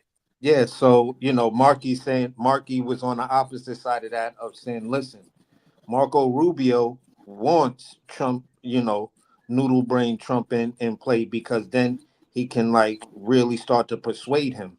Little Marco trying to, get up in the big boss's ear to In sort of say. terms of Donald Trump and George Bush, there's really no difference between the two. Like George Bush might have been slightly more intelligent and coherent, but Oh, he in definitely terms was. of like the two of them being like absolute dead weights and having Bro. no real functional relevance in the presidency, like that's what they are. And then Bro. you have the shadow people, the hawks around them that's just raping the administration and the country for what they can. So let me bring something into perspective. I was a young kid interested in politics way back then. So I'm looking at the Ronald Reagan Contra affairs. Now, before then, Ronald Reagan had made a public appearance in what seemed to be like months. And when he would make public appearances, it was just waving and stuff like that. And there were all of these rumors, being spoken of that he was going through some sort of like cognitive decline and stuff like that. So during the Iran-Contra affair, and Ronald Reagan was still president, I believe, at the time, he comes rolling in a wheelchair with a blanket over his lap, and the man, you couldn't even hear him. He was like, you feel what I'm saying? So it was a short time before, it was a short time before the end of his presidency and stuff like that. But at the end of the day, the Republican Party, and to my memory, the way Ronald Reagan looked in those final days of him having public appearances like that, he did not look good. And when he was rolled into court at the Iran-Contra, he didn't look good. So Donald Trump to me, is like a hair away from that. And back then they were talking about using the 25th Amendment on Reagan. So at the end of the day, Trump may be that guy that you just have no choice. This dude got 3 years left. A little over than 3 years left. That, like, come on. The man didn't know who the fuck Hakeem Jeffrey was. He couldn't remember. He was like, yeah, it was Chuck Schumer and another nice gentleman who was with him. He wanted to say Obama. You Chuck feel what Schumer I'm and saying? Obama came to see me the other day. So it's just like, man, listen, this guy's brain is mush. When you can go on a rant about water in a washing machine, and you don't wash no clothes, but you talking about water in the washing machine and water in the shower. Like, come on, man. Come on. Well, absolutely, AC. But we're gonna move on to we're gonna touch before we end the show. We're gonna touch we're gonna cover two of Trump's. I mean, his entire like the bar for his cabinet is in hell. But we're gonna touch on these two particular individuals, Kash Patel and Pete Hegseth. Firstly, Pete, the War Hawk Hegseth. Pete, the Secretary of War Hegseth, is in hot water. I've been talking to B3, and obviously on this show we've been reporting the Venezuelan boat strikes. So it has finally come into focus, and Pete Hegseth is in hot water. The very first boat strike that happened on September the 2nd. There is now bipartisan on both sides of the aisle. There is outrage and there is investigative work going on from both the Republicans and the Democrats as to what exactly happened. It is being alleged, and based on what many people saw in the video of the boat strike, it looked to be that there was an initial strike, and it's being reported Hegseth ordered, which he is quoted as saying, quote, kill everyone. After he gave that order, an Admiral Frank Bradley gave the order to an F-16 it was actually what kind of drone? Well, anyway, it was a drone. They ordered a drone to fire on the boat. They blew it to smithereens. 2 minutes later, assessing it with a surveillance plane, they saw that there were still two individuals clinging to the burning wreckage. I mean, which really, when you look at it, it's pretty horrifying and sad when you think about what those two people must have been thinking in their last moments of life. And then the article reports that a second double tap strike was ordered by Admiral Bradley, and they blew these two individuals to bits. This strike by well, firstly, let me play I want to play a couple of clips. One is going to be from Republican House Intelligence Chair Mike Turner. The next is going to be from Rand Paul. Just so B3 and other people can get a certain temperature for how serious this is for Pete Hegseth. Washington Post is reporting that before the strike on the very first suspected drug boat in September, Defense Secretary Pete Hegseth ordered that everyone on board be killed. And then When 2 of the 11 people on board survived, a follow-on strike was ordered to finish them off in the water. Now, some law of war experts are saying that that was illegal, that killing people who are no longer able to fight is a war crime. What is your view, and what questions do you have for the Pentagon? Congress does not have information that that had occurred. Both the chairman of the Senate Armed Services Committee, chairman of the House Armed Services Committee, and ranking members have opened investigations. Obviously, if that occurred, that would be very serious, and I agree that that would be an illegal act.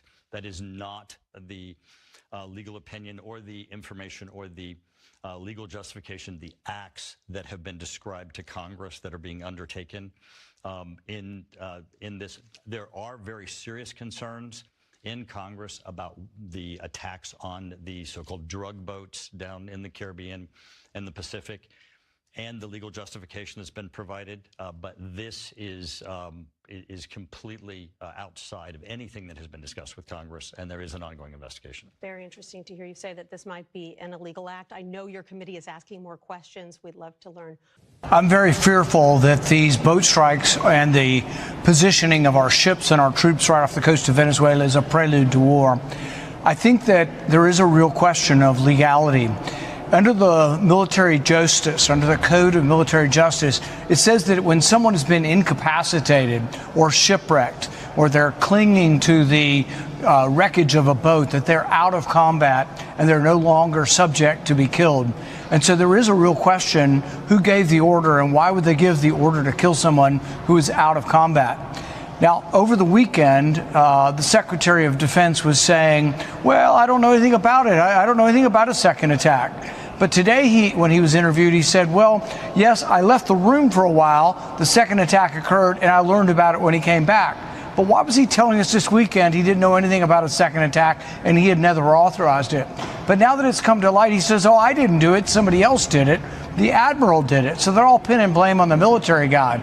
But I'm one who tends to give a lot of leeway to the military guy and not so much leeway to the person who gave him the orders. These orders came from the Secretary of Defense, and ultimately he's going to have to accept responsibility.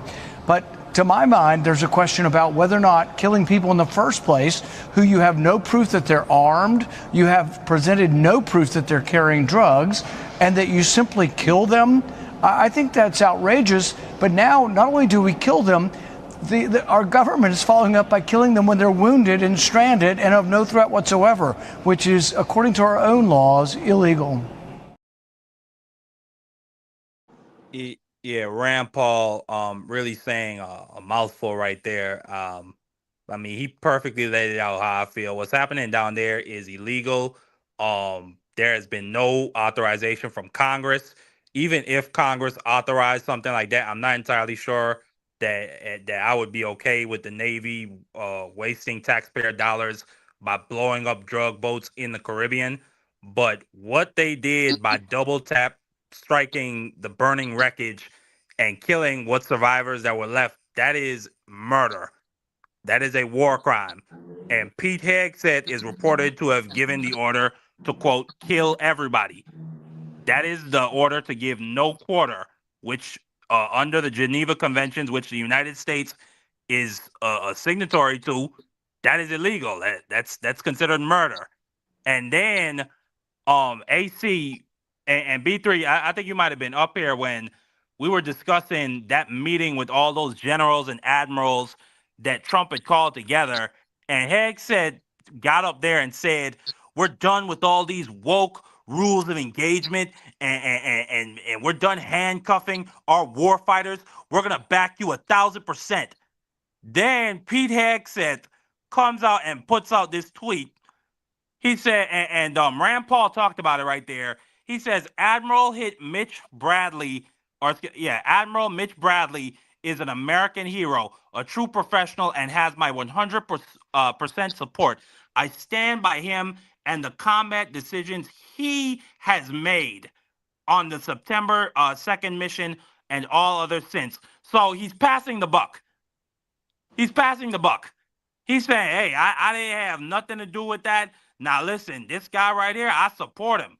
But yeah, that was him. He made the decision to do it. I didn't have nothing to do with that. So I want all these generals and admirals who might have in their head have been thinking about, maybe we could really fuck around and use our sway over our troops to overturn our election for this corrupt ass president, and we'll reap the rewards of whatever comes of the country that we build afterwards. Any of you motherfuckers that even had a thought about that, you need to erase it. Y'all will be going to jail as soon as we get these people up out of here. And then lastly, I just want to play this clip, which it's unbelievable when you look in hindsight at what's happening, what was said at the time and what's happening now. But this is Pete Hegseth at a press conference discussing soldiers being locked up for certain war crimes. Comment on soldiers who are being held at Leavenworth prison for being soldiers. Yeah, I don't know all the particulars of all those cases, and I do know Beverly Pearlson and a few others who are just tireless advocates for guys on the battlefield who have been a part of unfortunate incidents. There are some guys at Leavenworth who made really bad choices on the battlefield, and I do think there have to be consequences for abject war crimes. If you're doing something that is just completely unlawful and ruthless, then there is a consequence for that. That's why the military said it won't follow unlawful orders from their commander-in-chief. There's a standard, there's an ethos, there's a belief that we are above what so many things that our enemies or others would do. But there are also... I just want to note the last part of what he said. We do not follow illegal orders from our commander-in-chief. Over the past week, there was this video, B3, I don't know if you saw it, from these senators and these congressmen who are veterans saying, do not follow illegal orders. You must disobey illegal orders. And Pete Hegseth ordered an investigation into one of them who was a Navy captain and is trying to have him court-martialed for saying that. But now, I just think we live in an upside-down world, and Admiral Frank Bradley is going to be testifying under oath tomorrow. He is going to be getting grilled by the Senate Armed Forces Committee, and I wouldn't be surprised if he threw Pete Hegseth, if he rolled Pete Hegseth down a lane and let him get run over by a Greyhound bus. That's what I would do if I was in his position. But AC, I'm gonna come to you. That's astounding. I mean, just astounding levels of illegality, astounding levels of incompetence. Go ahead. Well, basically, it comes down to you hired loyalists, not people who were good at their job. Whereas, you had a general in your first term that was saying, okay, I'll rock with you and I'll do what can be done, but I'm not going to do anything illegal. Dude, Trump gets rid of that guy. So now you look at Pete Hegseth. Okay, it's been said you've got a drinking problem. So you're going to put a drunkard in charge of the U.S. military. Interesting. So you got a loyalist drunk.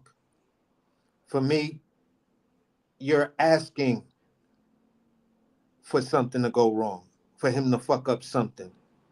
So the first time he gets drunk in celebration, he wants to tweet over a public platform, and you're tweeting, or you're corresponding about things that could put the military in danger. That's why this investigation, one of the main reasons of why they're looking into you so hard, because it's a consistent line of fuck ups that you just can't have as for a person who's in charge of the military. So he deserves it. And anybody who's rocking with Trump, if you got up there, you put your ass on the line. Just look at Paul Manafort. Just look at everybody that went to jail fucking with Trump. So it's all on you, and I have no sympathy for him. I have no sympathy. I'm gonna jump for joy when you lose your job and they lock you up and things like that.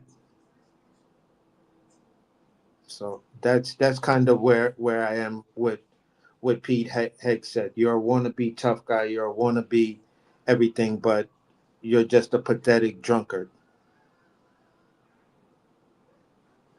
I agree 1000%. He is extremely pathetic. Let me put the picture up. This is Pete Hegseth after he was confirmed to being the Secretary of Defense. He got blackout drunk, and they said, this is an actual story I see. They had to carry Pete Hegseth out of there. This is the night after he was confirmed as Secretary of Defense.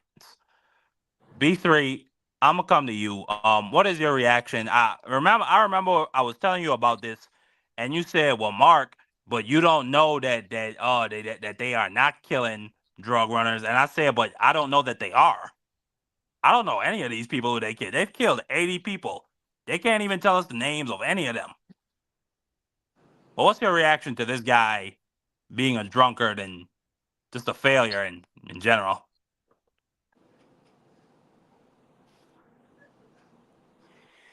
Yeah, man. I mean, they abusing power, man. It's nasty, bro.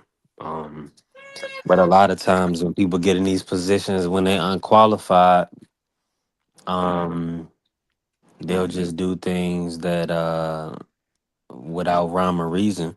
But it's just because it's this. Look at who's been charged in general. Somebody that I mean, really, I mean, I know this is his second term, but he's not operating. I mean, he does a lot of things that are illegal as well. Whether it be his expenditures, things of that nature. So, I mean, it's kind of like their whole MO, man. Doing things that other administrations would be penalized harshly for. Um, the Republicans, if the shoe was on the other foot, they would literally be trying to impeach the Democratic sitting president. Um, if the shoe was on the other foot, but that's how it goes, man. They're gonna allow Donald Trump to get away with crime, whatever he wants, and I mean, like you're saying, hopefully that admiral, what I'm saying, he does the stand up thing and tells the truth, but a lot of times, that's why he was with Trump and he's one of the guys that stayed on board is because he's going to toe the line. So we'll see what's the in this scenario, but I believe he'll toe the line and he's not going to throw Hegseth under the bus, and they can just keep doing what they're doing, man. Well, Um, he better not toe the line, or they gonna toe his ass in jail. who's going to throw him in jail? This not this committee. They can't do it. Absolutely, they do. Matter of fact, I think the military. Well, firstly, they're the Department of Defense. They have an inspector general, so he can open his own investigation into this and charge this man with murder. And who does the inspector general answer to? He doesn't answer to nobody. Matter of fact, the inspector general just came out with a report on Pete Hegseth. Okay. That's the only inspector general they haven't been able to fire. B3. They fired all the other ones. Yeah. It's going to be interesting to see how it plays out, man. I hope to see somebody go to jail, even if they probably gonna get pardoned anyway. I just hope to see somebody go to jail so Trump could get up there and call it a hoax. It was an absolute hoax perpetrated by the Democrats. This man's a hero. He didn't kill anybody. I don't believe it. But anyways, we're gonna move on to more levels of incompetence. Cash Patel, I sent this to you earlier, AC. A report came out in the New York Post about the Indian American gentleman of Indian descent, Kash Patel. He is the director of the FBI. I wish I had that clip. I don't got it. But he is the director of the FBI. A report came out published by an alliance of retired and active duty FBI agents that completely just takes an absolute crap on top of Kash Patel. I mean, they absolutely took a dump on him and let him know that he sucks. So, firstly, we got this story, and the agent is codenamed Alpha 99 to hide their identity. And it says, I'm gonna read it. This is I think this is the day of Charlie Kirk's assassination, and wow, 9/11. I didn't even realize that. Well, what a coincidence. But it says, according to Alpha 99, FBI Director Kash Patel arrived at the Provo Airport in Provo, Utah on 9/11/2025. Alpha 99 said after his plane landed, FBI Director Kash Patel would not disembark from the plane without an FBI raid jacket. Note, based on Alpha 99's reporting, FBI Director Kash Patel apparently did not have his own FBI raid jacket with him and refused to step from the plane without wearing one. Alpha 99 went on to say many FBI special agents and other FBI personnel were busy working in the aftermath of the assassination of Charlie Kirk, and that FBI personnel had to stop and ask around to find an FBI raid jacket, a medium-sized one that would fit FBI Director Kash Patel. Alpha 99 said there were many large and extra large FBI raid jackets available. Finally, according to Alpha 99, FBI personnel searching for a medium-sized FBI raid jacket that would fit FBI Director Kash Patel finally found one. That raid jacket, Alpha 99 said, belonged to one of the female FBI agents. Alpha 99 said the raid jacket belonging to the female special agent was then delivered to FBI Director Kash Patel on the plane. But as he was inspecting the jacket, FBI Director Kash Patel noticed two areas on the upper sleeves near the shoulders that did not have Velcro patches attached. Alpha 99 said Kash Patel then reportedly said he would not leave the aircraft until he had two patches to cover those areas. According to Alpha 99, members of an FBI SWAT team took patches off their uniforms and ran those patches over to FBI Director Kash Patel at the airport. The patches were then attached to the loaner FBI jacket, and Alpha 99 said Alpha 99 said and FBI Director Kash Patel disembarked from the plane. Okay. Somebody needs to get fired. Somebody, I think that they should put a line out there, AC, for who's going to get fired first. Is Kash Patel and Dan Bongino going to get the boot first? Or is it going to be Pete Hegseth, the drunk? This man, in the middle of a huge manhunt, when they are looking for the assassin of Charlie Kirk, where he gets out there and he tries to act like, oh, me and Charlie were great friends. We were comrades in this fight. Rest in Valhalla, bro. The man is a Christian. What are you talking about? You're fucking Indian. What are you talking about, Valhalla? Mm-hmm. And then, this man is he's a punk. Some poor female FBI special agent had to go without her jacket because Kash Patel had to hide his mangina. And then you take it, and SWAT team members got to take time away to pull patches off their uniforms. You don't know, there could be another shooter. There could be another attack maybe being orchestrated out there. This cannot be the director of the FBI. The report goes on. Well, firstly, AC, let me get your reaction to this story. And this is just a taste. It's a 150-page report of individual FBI agents critiquing him and just taking an absolute dump on Kash Patel and Dan Bongino. They called them dudes what was it? I forget the exact term that they use, but it's basically telling them dudes, you're so over your head in its job, it's pathetic.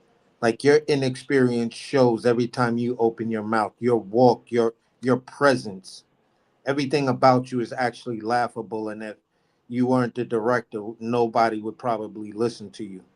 You feel what I'm saying? So for me, when it comes down to it, this is where you kind of see the difference of saying, okay, some of you content creators out here, you talk a lot of shit, but you know, when it's time to walk the walk, you'll forever be a Cash Patel.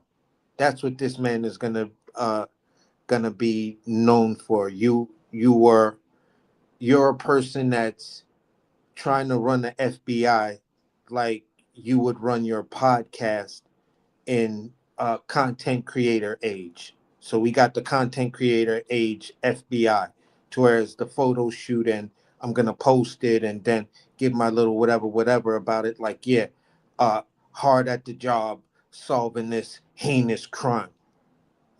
Some little stupid caption like that where they have you like get the shot and you're acting like you're focused and looking in and someone's supposed to be explaining something to you. Like when that happens, he's probably waving his hand over to somebody like, "Yo, take the picture," you know, so he can have that moment. And that's him, that's Pam Bondi, that's Christy Nome. You feel what I'm saying? That's all of his people. They want the photo shoot, they want the optics without actually doing the job. And when you really get around professionals, you are exposed. You can't hide. That's probably why he's got that look. He's like, do they know I'm a phony and fraud too?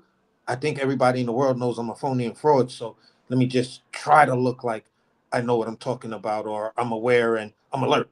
You know, They know he a phony and fraud. They know he a exactly. fraud. Like they completely cooked him. We're gonna keep cooking. But finish what you're saying. But I want to basically, get all your I'm saying, reaction to that story and the events of that but day. basically, it's more like this: you who you are, and then when you show up in that situation. And then when we hear what you said, there was the police chief that was like two bodies away from you. When you were talking, and people would have realized and focused on that police chief's face, the dude was making crazy faces like, Jesus Christ, why do we have to sit here and listen to this fucking idiot talk?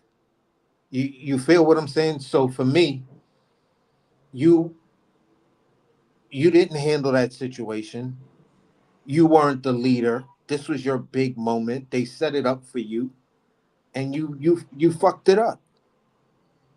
And you still haven't been able to recover from that initial fuck up. So at the end of the day, to me, Cash Patel, you're just a walking fuck up. So, and it even says, and the FBI agents back up exactly what you're saying, AC. There's a whole, like, literally, the page is titled FBI Director and Deputy Director's Lack of Experience. Then you see when you go in there, it says, quote, this is a quote from one of the sources, from two of the sources, excuse me. Quote, in over his head was how two sources independently characterized FBI Director Kash Patel, with one source reporting, it appears Kash Patel is in over his head and lacks the requisite knowledge and deep understanding of all the FBI's unique and complex investigative and intelligence programs. So he said it right there. And then it goes at the bottom, it continues to go on to say, Kash Patel is, quote, not very good. This is coming from a fifth source. Not very good, maybe insecure, lacks requisite experience, lacks the record. It also says lacks the measured self-confidence to be the director of the FBI.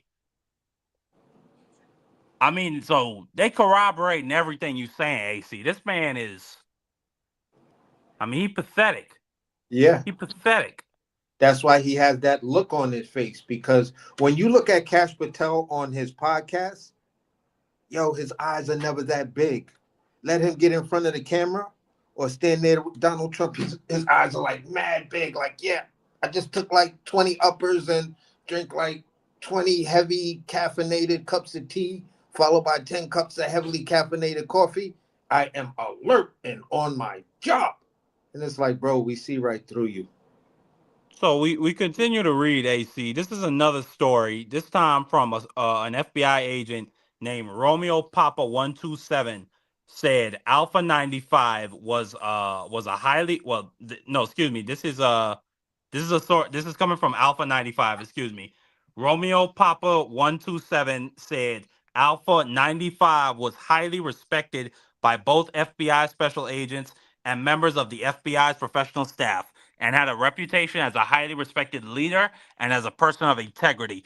According to Romeo Papa 127, Alpha 95 is reliable, trustworthy, and competent, and Alpha 95 had direct access to the information provided below. So it then goes on to talk about FBI polygraphs ordered for FBI personnel. This is the level of insecurity that you're dealing with. This is the level of lack of confidence that you're dealing with. It goes in to say, Alpha 95 said there is reporting within the FBI indicating FBI Director Kash Patel was upset after learning about a group discussion that took place at the FBI Academy in Quantico, Virginia, among approximately a few dozen FBI personnel who, during the discussion, agreed, disagreed, or were indifferent to a request reportedly by Director Patel that he, the director, be issued an FBI firearm. According to Alpha 95, details of the group discussion were leaked. FBI Director Kash Patel learned about the discussion and subsequently FBI personnel who took part in the discussion were ordered to submit to a polygraph examination to determine their involvement in the discussion and any actions that they may have taken after the discussion took place. Alpha 95 characterized the order to conduct polygraph examinations as punitive, meaning they had no choice. But, like, his own agents are literally just saying, man, what the fuck is this guy talking about? This bitch ass nigga don't need no fucking gun. Why would I give a gun to an idiot like this? For real, bro. They're like, is this motherfucker, did this blogger just ask us for a gun? Like, you've got And no then he got mad and training. polygraphed all of them. Oh my god. What? Like, they talk about Snowflake? This guy is such a fucking pussy. Bro, you're gonna polygraph highly trained FBI agents that actually know how to fucking pass that shit. Like, you make them take a polygraph, they'll tell you, look you dead in the face and say, yesterday, I actually fucked your mother and your sister. That polygraph machine should be going off, but they so cool, calm, and collected, and they can say it in a way that they actually believe it. That's wild. That they just pass it, and you sitting there looking at them like, hold up. Why is it saying you're not lying? Wait a minute, motherfucker, did you really? But I'm dead. It said Alpha 95 said I don't that mean to a make few myself laugh like that, bro. But Bruh, at the hold end on, of but the day- AC, this shit say Alpha 95 said a few dozen. So this might have been 30 or 40 FBI niggas. They might have been like at different in a times, group lunch, chat. hallway, and some of them, and Cash Patel might have just wanted to float this idea out, and some of them niggas said either just didn't give a fuck. They said, man, hell fucking no, get the fuck out of here. Or some of them said, man, cool, but whatever. Yeah, they just looked at each other and was like, is this fucking clown serious? Like, is he fucking serious? You know, when you watch those comedies and the criminal dude or the nerdy dude is hanging with the tough police guy that could shoot and slide and do backflips and shoot and all fuck niggas up all kind of different ways. And you're walking with him and you're like, okay, like the Joe Pesci character. You're like, okay. You're gonna give me a gun? Before we go in there, you're gonna give me a gun? And they looking at you like, no, go sit your ass back in the car. And you're the FBI director, and that's their attitude towards you. Like, no, go sit your ass back in the car. Like, the fuck out of here. We ain't giving you no gun. You'll fuck around and shoot yourself or shoot one of us. Hell no. Because I can imagine all of them laughing and them imagining you gave Cash Patel a gun and him going through his John Wick scenes in his crib. And then he shoot one of his neighbors through the wall. Some dumb shit like that, or you shoot somebody in the room, or shoot himself. Oh man. Like, no, you don't give that guy a gun. Like, out of anybody in the world, that's the motherfucker you just don't give a gun to. Because it's more dangerous for you than it is probably anybody else around you. You feel what I'm saying? Probably fall asleep with the gun on himself and roll over and then act like he like reaching for something and fuck around and shoot himself.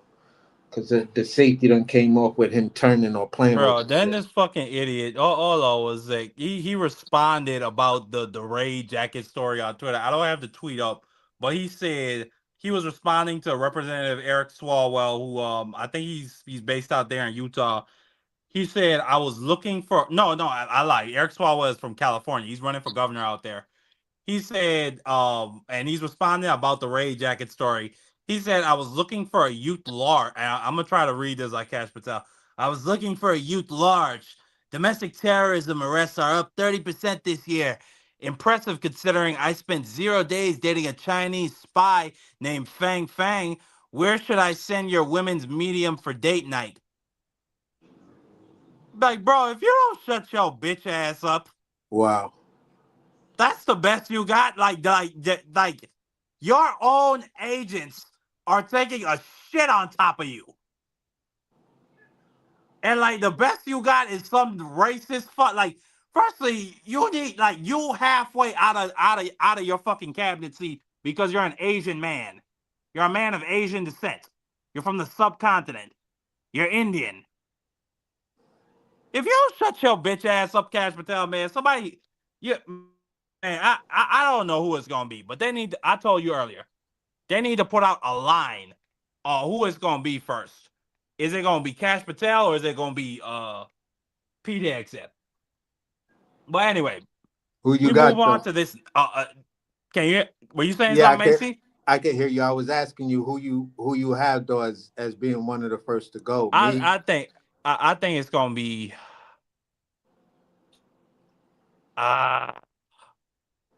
I think it's gonna be Hegseth. I think the Republicans are about to hone in on his ass. Mm-hmm. Okay. But moving on to the next goddamn just story of just hilariousness. But it says Alpha 16 has served more than 15 years as an FBI special agent. And as an FBI supervisory special agent in an FBI field office located in a large metropolitan city in the eastern. I'm going to probably say it's New York, but you never know. They're being very vague. They're being intentionally vague. And it says Romeo Papa 139, also known as Alpha 16, for about a decade, and assessed Alpha 16 as being a hard worker, knowledgeable, and well respected by his/her peers at the FBI. Romeo Papa 139 further described Alpha 16 as reliable, trustworthy, and competent. So I just wanted to get that out of the way. It says email signature blocks and hypocrisy. Alpha 16 reported that all FBI employees received an email from FBI Director Kash Patel a few weeks ago, circa August 2025, regarding email signature blocks. Alpha 16 said FBI Director Kash Patel, in his email to all FBI employees, ordered the following: email signature blocks are not to have any pronouns or messages of any kind. For example, quotes or inspirational messages. Director Patel, according to Alpha 16, also ordered the same font to be used and in only one color, black. Failure to follow these orders, Alpha 16 said, will result in disciplinary guidance. However, Alpha 16 reported that Kash Patel's own email signature block included number 9, which FBI personnel interpreted as signifying Director Patel's position in history as the FBI's ninth director. Alpha 16 said FBI personnel in the office laughed at what was perceived as hypocrisy on the part of FBI Director Kash Patel. So it literally says it right there. They fucking laughed at this pathetic guy Yep. with no credibility. Yep. You can't find this shit about Mueller. You can't find that there are past reports that have been put out by this alliance of current and former FBI agents that have been put out about James Comey and Mueller. It never, ever had anything about FBI agents huddling together at their desk to look at an email and say, "Look at the dude. This guy's a fucking hypocrite. Look at this fucking asshole." Yep. And that's an absolute fact, bro. Then we move on to Dan Bongino. It says the FBI director regarding FBI Director Dan Bongino, multiple sources specifically cited the deputy director's lack of experience, reporting it was a mistake to not appoint a career FBI special agent to the position of FBI deputy director, and that the position needed someone with broad FBI institutional experience. Emphasis added. Jesus. One source reportedly described FBI Deputy Director Dan Bongino as, quote, something of a clown. Reported he or she, quote, cannot believe there were no onboard FBI special agents or supervisory special agents and above with a better understanding of the workings of the FBI who might have been a better fit for the position of the FBI director. An eighth source, more specifically, a sub-source reported that, quote, while addressing FBI employees during a visit to an FBI field office in the western United States, FBI Director Dan Bongino said, quote, the truth is for chumps. Emphasis added. The subsource reported being, quote, shocked, offended, and appalled that the deputy director of the FBI will make such a statement, and confirmed other FBI employees corroborated the report and, quote, were shocked when asked. The subsource reporting person said he or she did not know the context in which Deputy Dan Bongino made the statement, but okay, you hear them take a huge dump on top of Dan Bongino. They're looking at this guy. He doesn't know what the fuck is going on. He's completely morally incompetent, and they just think he's somebody to laugh at. They literally said he's something of a clown. I mean, they got a fucking retard from the, excuse me, I shouldn't say that word. I apologize. They got an invalid from the Secret Service. All you got to do when you're a Secret Service guy is listen to somebody in your earpiece and stand up and look at your corners. That's it, AC. Yep. You ain't got to go out there and investigate and fucking coordinate nationwide with different agency offices and shit. This guy, like, these people are way in over their head.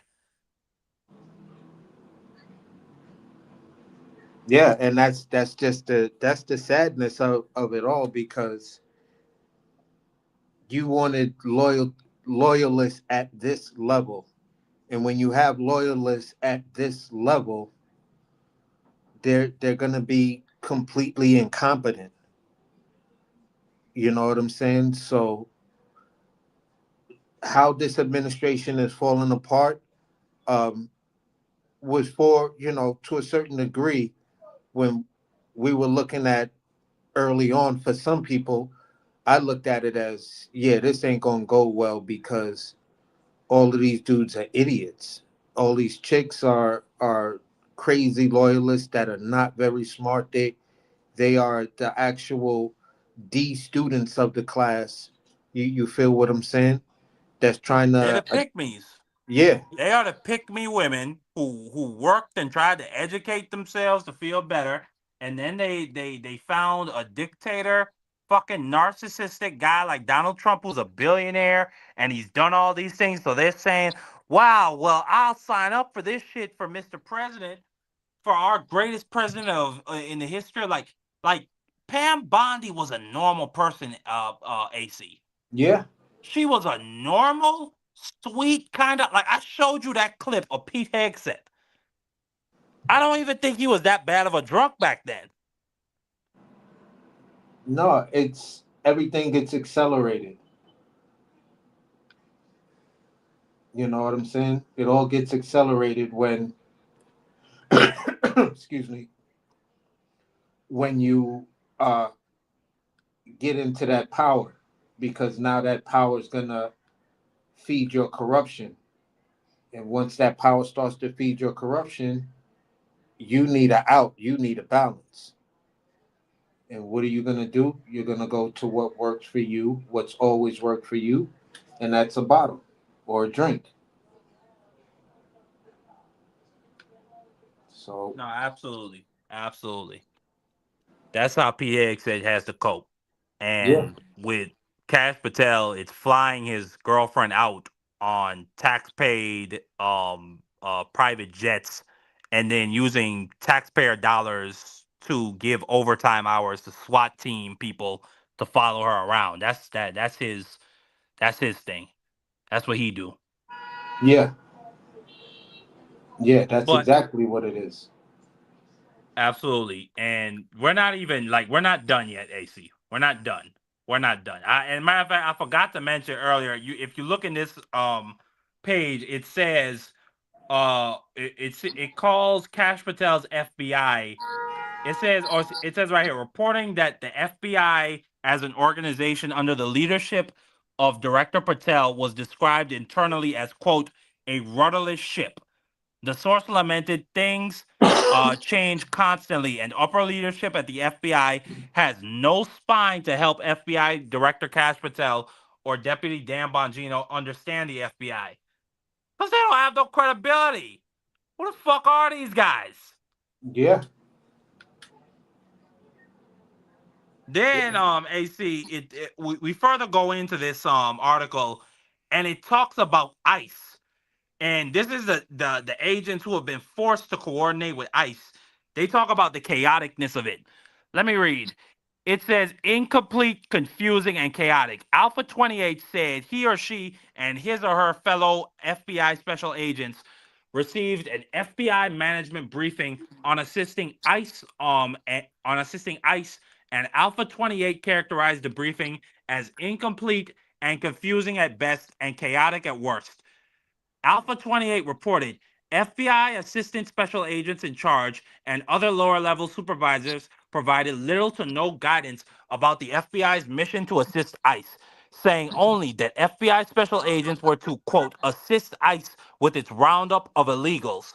According to Alpha 28, when it was pointed out to FBI management that nobody at the FBI knew anything about immigration law, rules, and regulations, FBI management, and I want to go back to that. They said nobody. And they even they didn't even say like they had their own maybe immigration department, or maybe they had somebody who served on for 20 years and maybe he came from Border Patrol or ICE. They said nobody at the FBI knew anything about immigration laws, rules, and regulations. FBI management responded by telling special agents to let ICE take the lead. The ICE agents, according to Alpha 28, were going to lead and direct operations, they were told, and FBI agents were to assist as needed. Don't worry about operational plans. Alpha 28 further stated that when FBI special agents asked FBI management about the FBI's policy that required an approved, quote, ops plan. For example, an operational plan written and approved in advance by the chain of command to conduct arrest, raids, or similar tactical operations. FBI management responded by saying, "Don't worry about op plans." Like, I mean, then it goes on to deadly force.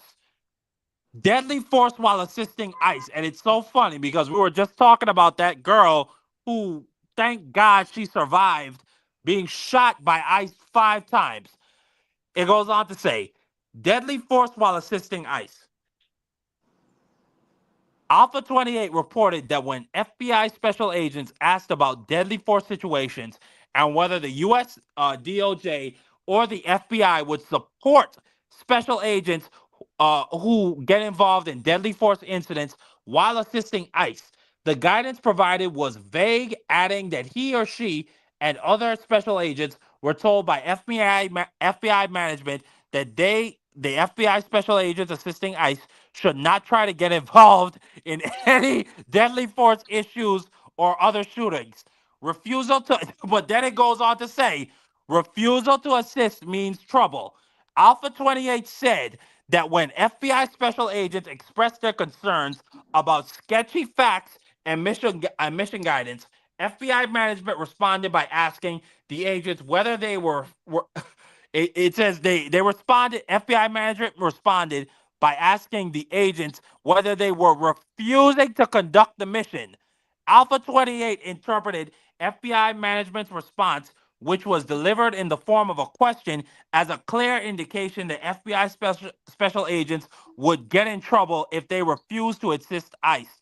Note, based on his or her decades of combined experience in the armed forces and the FBI, Romeo Papa 174 believed that based on Alpha 28's reporting, the FBI appeared willing to ignore or suspend rules and regulations to throw special agents to the wolves with little to no guidance.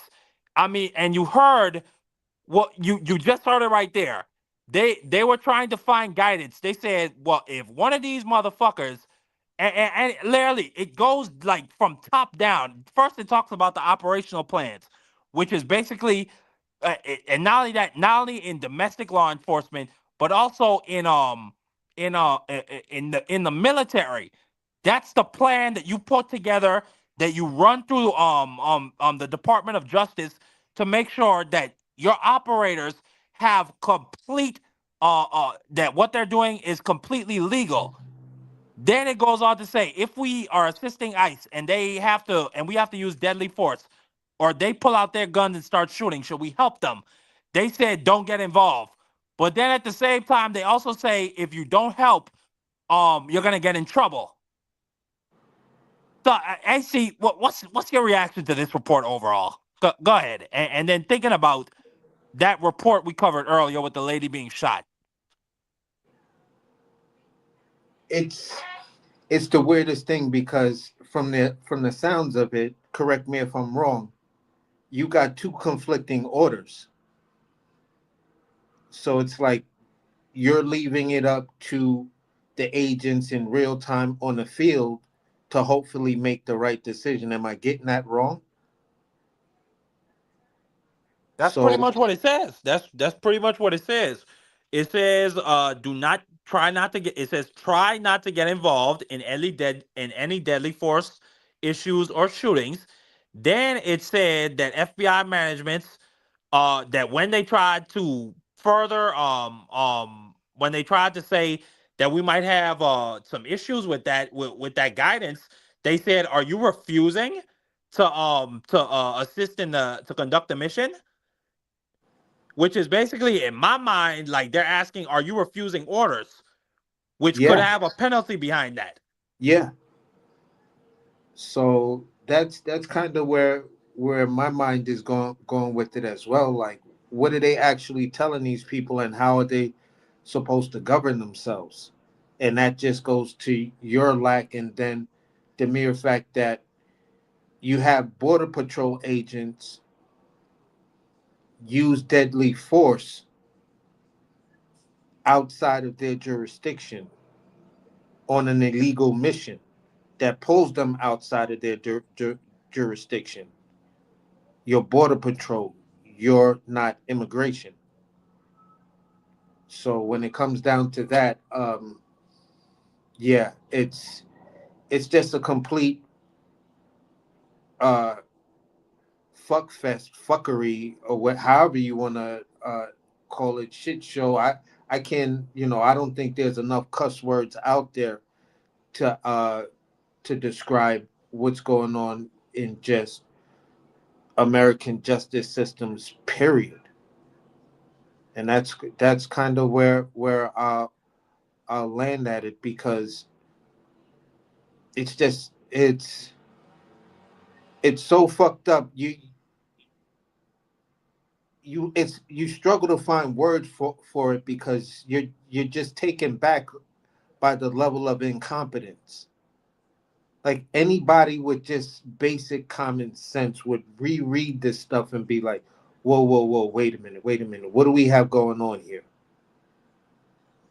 What's going on here? And for a person like Dan Bongino and Cash Patel, to whereas you had all of these people listening to you, and you said you did research and you did this reading and that reading, and you read this and you read that. You didn't reread your orders and how it relates to you conducting yourself with ICE, and how you conduct yourself with an ICE raid that may involve deadly force or some shit like that. It's just like, it makes me question, what did you actually read? Or did you find some cliff notes, or you heard somebody else come up with these talking points, and now you're just repeating what you heard? So yeah, that's where I'm at with it. No, absolutely. But I just wanted to read through that report. I mean, it was just really astounding. Because I don't think we get to see that ever, where we really get to see, like, the essential people that this administration needs, them just take a crap on one of these just incompetent cabinet heads. We obviously saw it with what's that heroin addict's name? Kennedy. Yeah, Robert F. Kennedy. We obviously saw it with Kennedy with all the resignations, but we didn't get to see it in actual descriptive form, like just how big of a fuck up that guy is. Like, we have that forever in print for Cash Patel, of this guy acting like a little bitch and a punk because he didn't have a jacket to go address the press. And then talking shit about Charlie Kirk as his friend and all this shit. If my friend just got gunned down, like, I'm not like, or anybody, matter of fact, just got gunned down, I don't need to put on a jacket to go address the people. Like, that's just stupidity. As long as I look clean, I look professional, because, I might have came from somewhere. I mean, that's what's important. But moving on, AC, before we get out of here, the final story we're going to touch on before we leave, Bibi Netanyahu, despite all the illegal shit he's done, he is asking for, and we're not even talking about the apartheid state he is allowed to happen in the West Bank. We're not going to talk about the genocide, which he has perpetrated. You could say he is the speartip of it politically. So he's now asking for a preemptive pardon from his corruption trial. So let's hear this news report on it from Al Jazeera.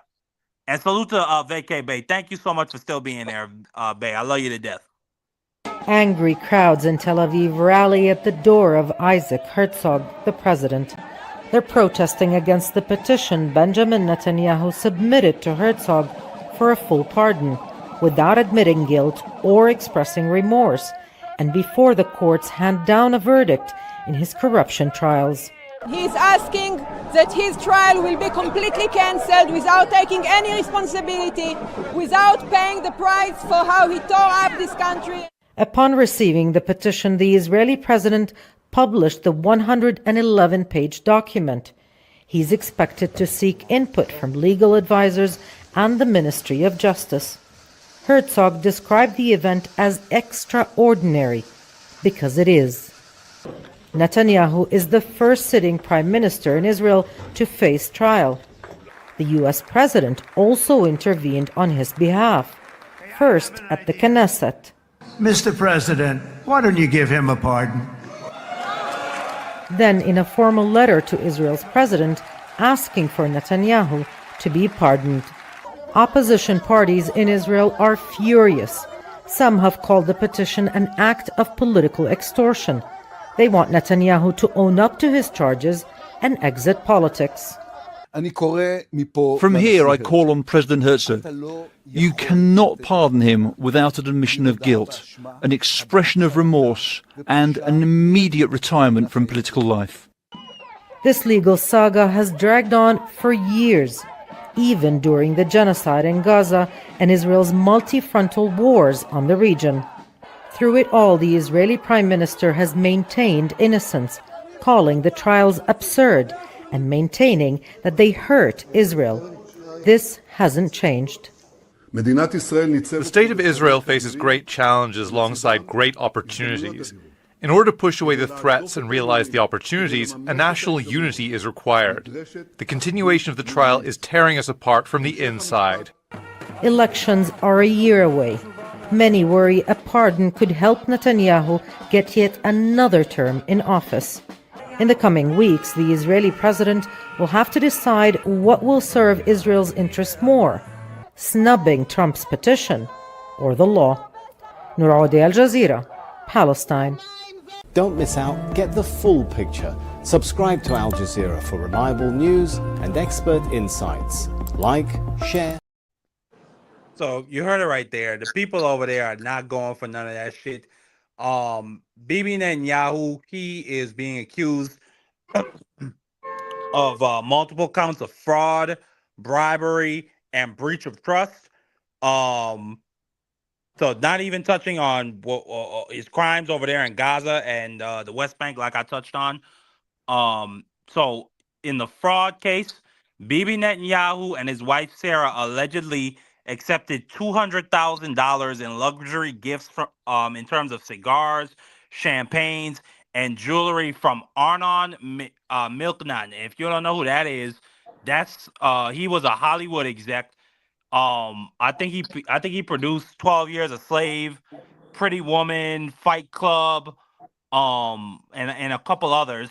But he is a well-known and well-established Israeli intelligence asset.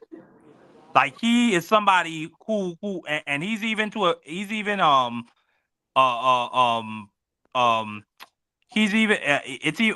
should say he's alleged to have worked on nuclear proliferation with Israel, meaning he worked on the program with them, and he's one of the few people who might have set eyes on what on Israel's nuclear assets. So Bibi Netanyahu was accepting gifts from him, and that happened back in the 80s with that individual, Arnon. I said Michael. That individual, Arnon Milchan. I think that's how you say his name. With him and the nuclear proliferation in the 80s. Then Netanyahu is accused of fraud. Netanyahu allegedly negotiated with Arnon Moses, a newspaper publisher. It's alleged that he negotiated with him for more favorable coverage in exchange for legislation curbing the rival pro-Netanyahu paper Israel Hayam. The deal fell through, but prosecutors say it constituted a quid pro quo. A quid pro quo. And they're charging him with it. Then the last charge, breach of trust. As communications minister, Netanyahu allegedly approved regulatory changes benefiting Bezcom Telecom, owned by Shal Elovich, by 1.8 billion shekels, which would be $500 million, in return for positive coverage of Netanyahu and his family. So it lays out the case right there. And this is and salute to my OG BC. Thank you so much for coming through, BC. It lays out right there how Netanyahu has spent the last couple of decades, really trying to take control of the Israeli media landscape, so that he can continue to stay in power and so he can continue to push his extreme agenda. If he is convicted of these charges, the maximum penalty would be 16 years in prison, and he would obviously be stripped of his role as prime minister. Like, this man just has no shame at all whatsoever. He's trying to sit up here and say, Mr. President, give me a pardon because I'm innocent and this is hurting the country. We're tearing the country apart by putting me on this trial. This is so wrong. You need to pardon me, Mr. President. Firstly, if I was innocent, I wouldn't be asking for no pardon in the middle of a fucking trial. I'd be looking to go through all the way to the end. That tells me that he's desperate. That he knows he's backed into a corner. Yeah. So I hope they find him guilty. I hope he gets humiliated with a perp walk and he gets dragged through the fucking streets. I just think that this is an absolute shame, though, AC. Not only from the fact that he's so blatant with it, but the fact that it seems like America is the only country in the world that will not hold its executives accountable for crimes. Oh yeah, definitely. France just arrested the president from back in 2007 because his campaign was being financed by Gaddafi. South Korea just convicted their past president of attempting a coup. Brazil just got Bolsonaro up out of there. It seems like we are the only, like, we don't have a functioning judiciary, at least on the top level. I think right now the lower level courts are holding the line, but the rest of the way, like the top level, the Supreme Court, and some of these people on the appellate court, like, this shit is shady, bro. Yeah, but AC, let me get your reaction to Netanyahu asking for this pardon and the walls closing in, as well as what I just said. Go ahead, brother. Well, the walls have been closing in on him for a while because he's been rigging elections for years. He's a full-fledged authoritarian and a full-fledged dictator. The people of Israel are split because of him, not because of anything else. They're split because of his policies. Look at what his general has done. You know what I'm saying? Israel is constantly involved in these non-covered by U.S. media genocides. And, you know, what we saw in Gaza is not the first, because if it was the first, you wouldn't have been able to master the ability to shut down our Congress, towards they won't recognize it for what it is. From AOC voting to send more money to them to support that, to Bernie Sanders saying they have a right to exist and not being not willing to give concessions to anything else. And then once he finds out that, yeah, they're starving them to death, well, yeah, you could give them some concessions, but I'm still going to vote for this bill to send them more billions of dollars, and vote on a bill that's going to double their payment over double the amount of time. Yeah, this Trump regime is going to put it together, and I'm going to vote yes for it. So at the end of the day, miss me on all of that. So our government is not willing to cut off the funds and sanction him like they're willing to do with Putin. And to me, when you really look at it, what is different between Netanyahu and Putin? Nothing.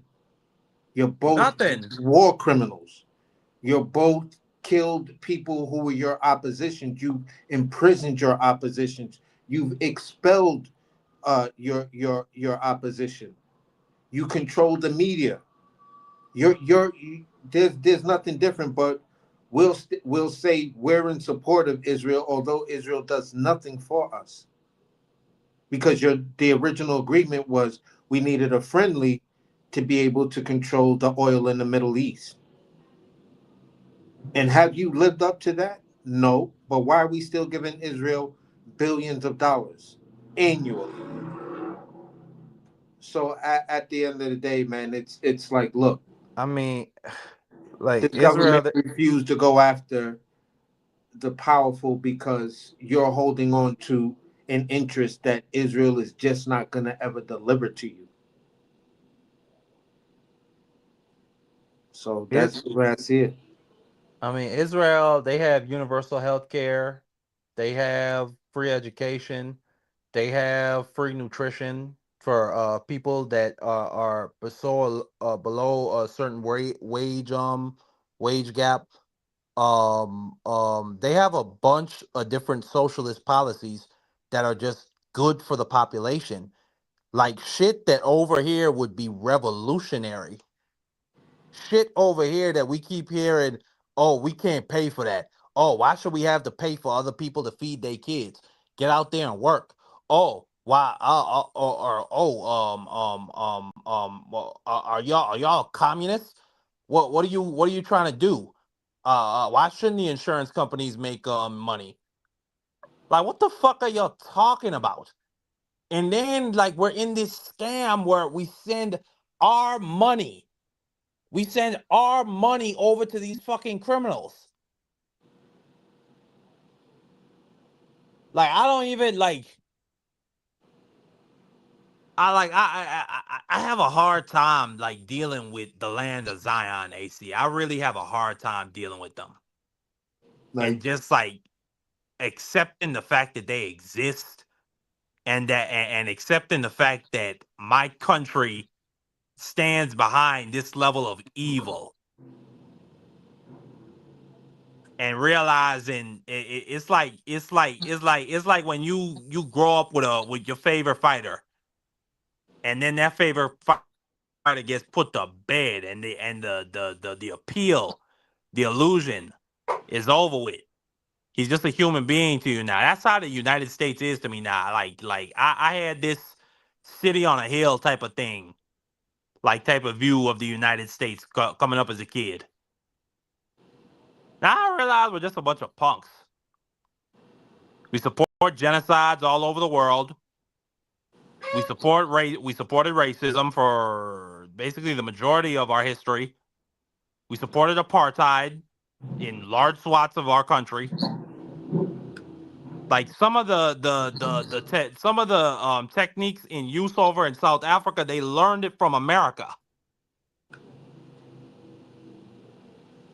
But Israel, I was able to accept all of that as long as as long as I had the memory of a black president. But Israel now, nah.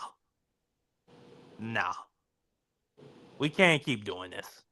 And it's like I told you, Marjorie Taylor Greene in that 2028 election, she's going to be huge because she doesn't take any AIPAC money, and she has stringently talked about voting down and has voted down of funding bills to Israel.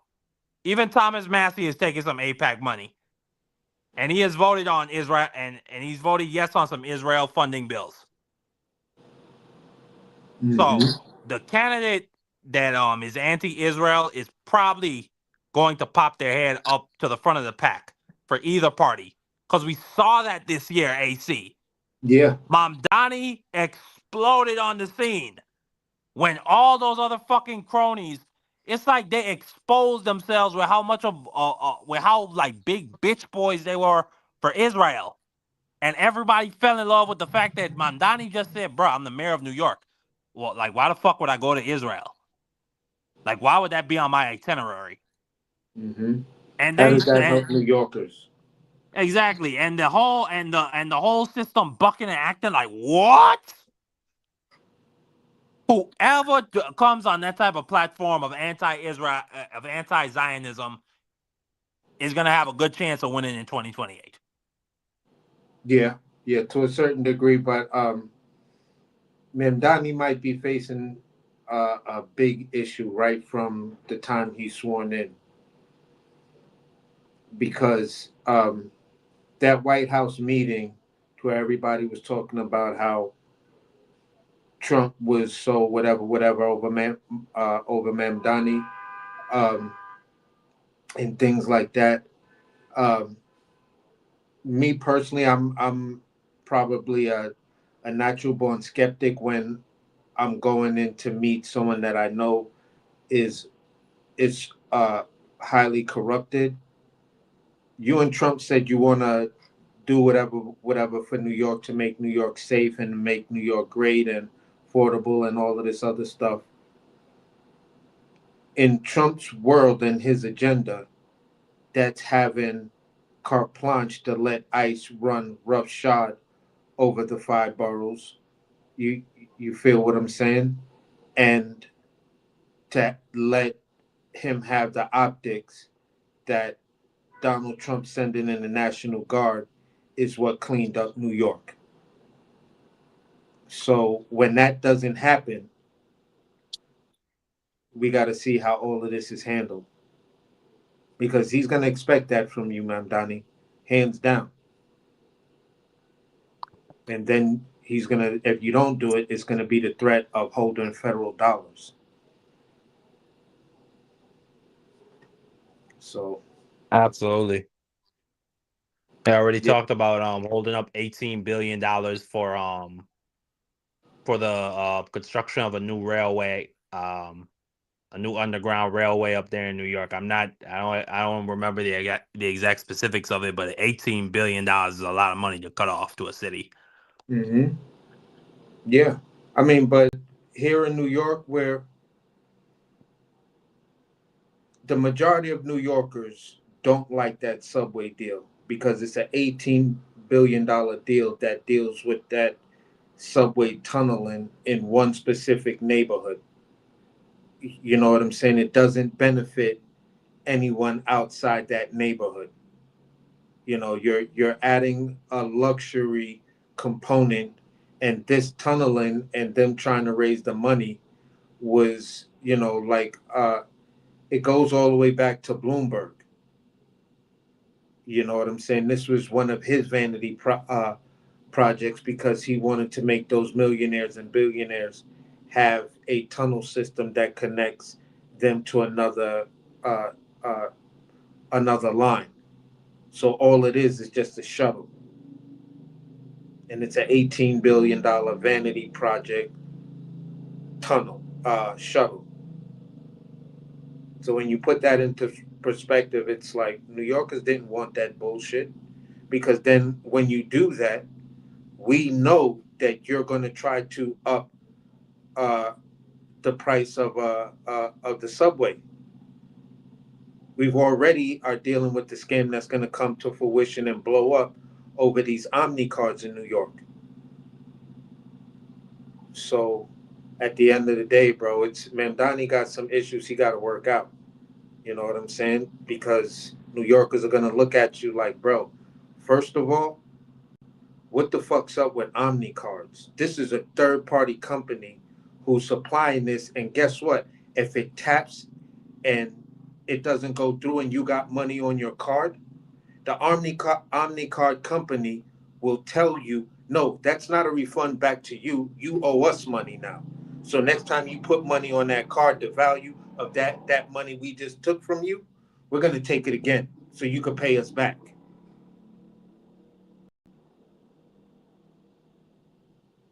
And I'm telling people this from firsthand experience. And then asking a bus driver, and then trying to talk to, several people that I know who work for MTA. So, listen, bro, it's woo. Yeah, we're gonna see how he puts these proposed policies into practice. But AC, it was a good show, man. Great conversations tonight. Cooked on some Yeah, really important definitely. topics and reported on some really important and pretty fucking hilarious news about these just hilariously incompetent people, just unbelievably corrupt. unbelievably drunk. I mean, just unbelievably stupid. I mean, I don't even know what to say. Like, the shit that we talked about, like, the president of the United States fell asleep. Yeah. In the middle of his fucking, like, in the middle of a cabinet meeting. And then, like, I don't even feel like we touched on, like, the shit he said at the end of that, like, mush-brained rant he went on Air Force One, where he said, well, I mean, just because the president of a country sells drugs doesn't mean you lock him up. Then why the fuck are we in the Caribbean? Exactly.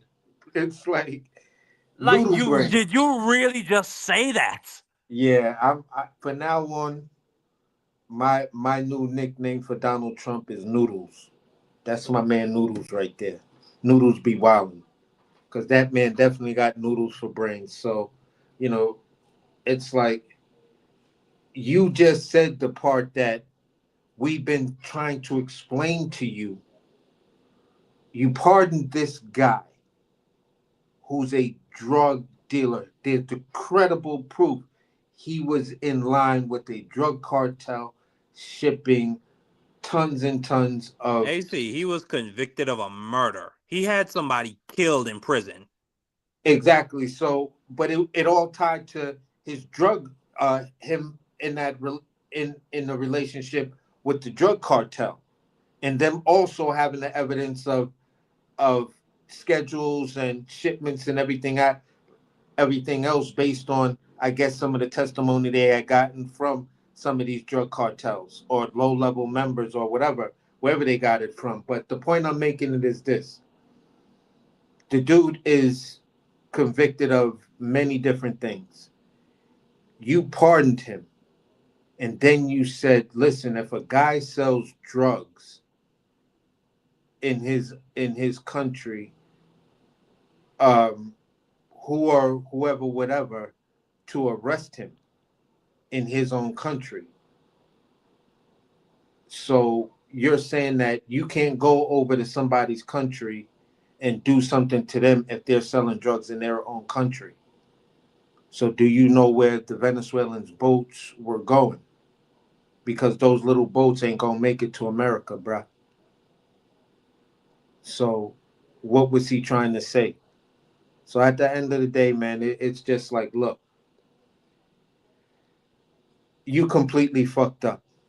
You let the cat out the bag. You found your own justification of things that we're trying to express to you when you pardon this guy versus, the Venezuelan strikes.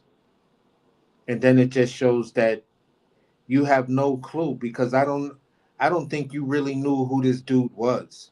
You talk about Joe Biden with the auto pen. I believe that was an auto pen type of thing that had, maybe a payment attached to it, a direct payment. So that's the way I look at that. Most dope. But AC, it was great talking to you, my brother. Yeah, for We're sure. gonna come back. Well, Democracy 101 is gonna be back. This coming Saturday. Hold on, is there college football this Saturday? Hold on, let me check. Check right quick. There should be. I know the Heisman is coming up on like the 13th or the 14th. Let me see. Yep, there is college football, dude. Yeah, oh my God, it is championship weekend. My God, I have been so away recently, but it is championship weekend. Alabama taking on Georgia. The old rivalry of the South. They're taking on each other in the SEC championship. Then we got, oh my God, Duke made it to the ACC championship. Unfucking believable. But the big boys are taking on each other. It's going to be Ohio State versus Indiana, 1 versus 2. And it's also going to be a match of the top 2 Heisman frontrunners, Fernando Mendoza, the Cuban third-generation immigrant for Indiana. Then you got Julian Seja, the number 1 recruit coming out of the 2024 class, doing his thing at Ohio State. So that should just be an epic matchup. 2 of the best quarterbacks in the country, 2 of the best defenses in the country, in my opinion. two of the best teams in the country, hands down. But then this Sunday, me and if my brother AC is available, we are coming back for the epic finale of the Formula One Grand Prix season. It's going to be ending off in Abu Dhabi. Yep, it's going to be ending off in Abu Dhabi. The finale is here. Max Verstappen, Max the GOAT Verstappen, is just, I think, 12 points behind the leader for the championship standings, Lando Norris, who I believe is at 408. Max Verstappen is at 396. Then we got Oscar Piastri at 394. So that's how the top three are going to finish out. If Max Verstappen can win this race and potentially Lando Norris finishes worse than third, we might see history with with Max Verstappen for the Red Bull winning his 5th straight championship. AC, you got any reactions to the epicness of this weekend coming up in F1? Nah, I just look forward to seeing the race, bro. I'm gonna be ready. I should be available Sunday. What time is the race?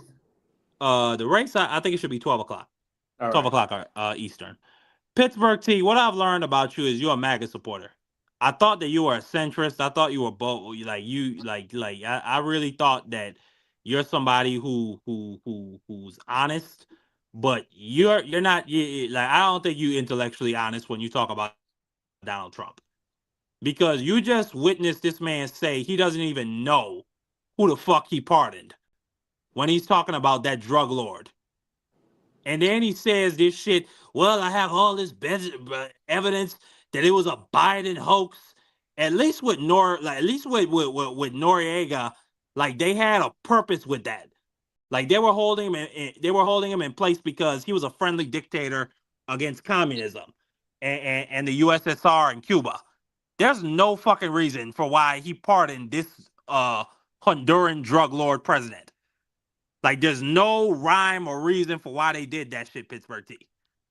And then at the same time, you're trying to launch an invasion of a Latin American country and putting a $50 million bounty on the head of said president because he's a quote-unquote narco-terrorist.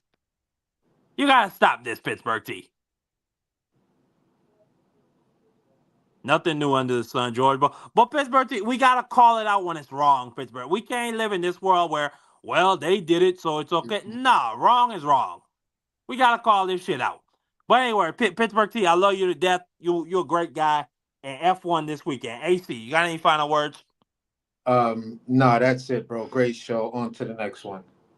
Most deaf. Salute to everybody in the building, and we are gone. As the Talmud says, I don't give a shit what he says.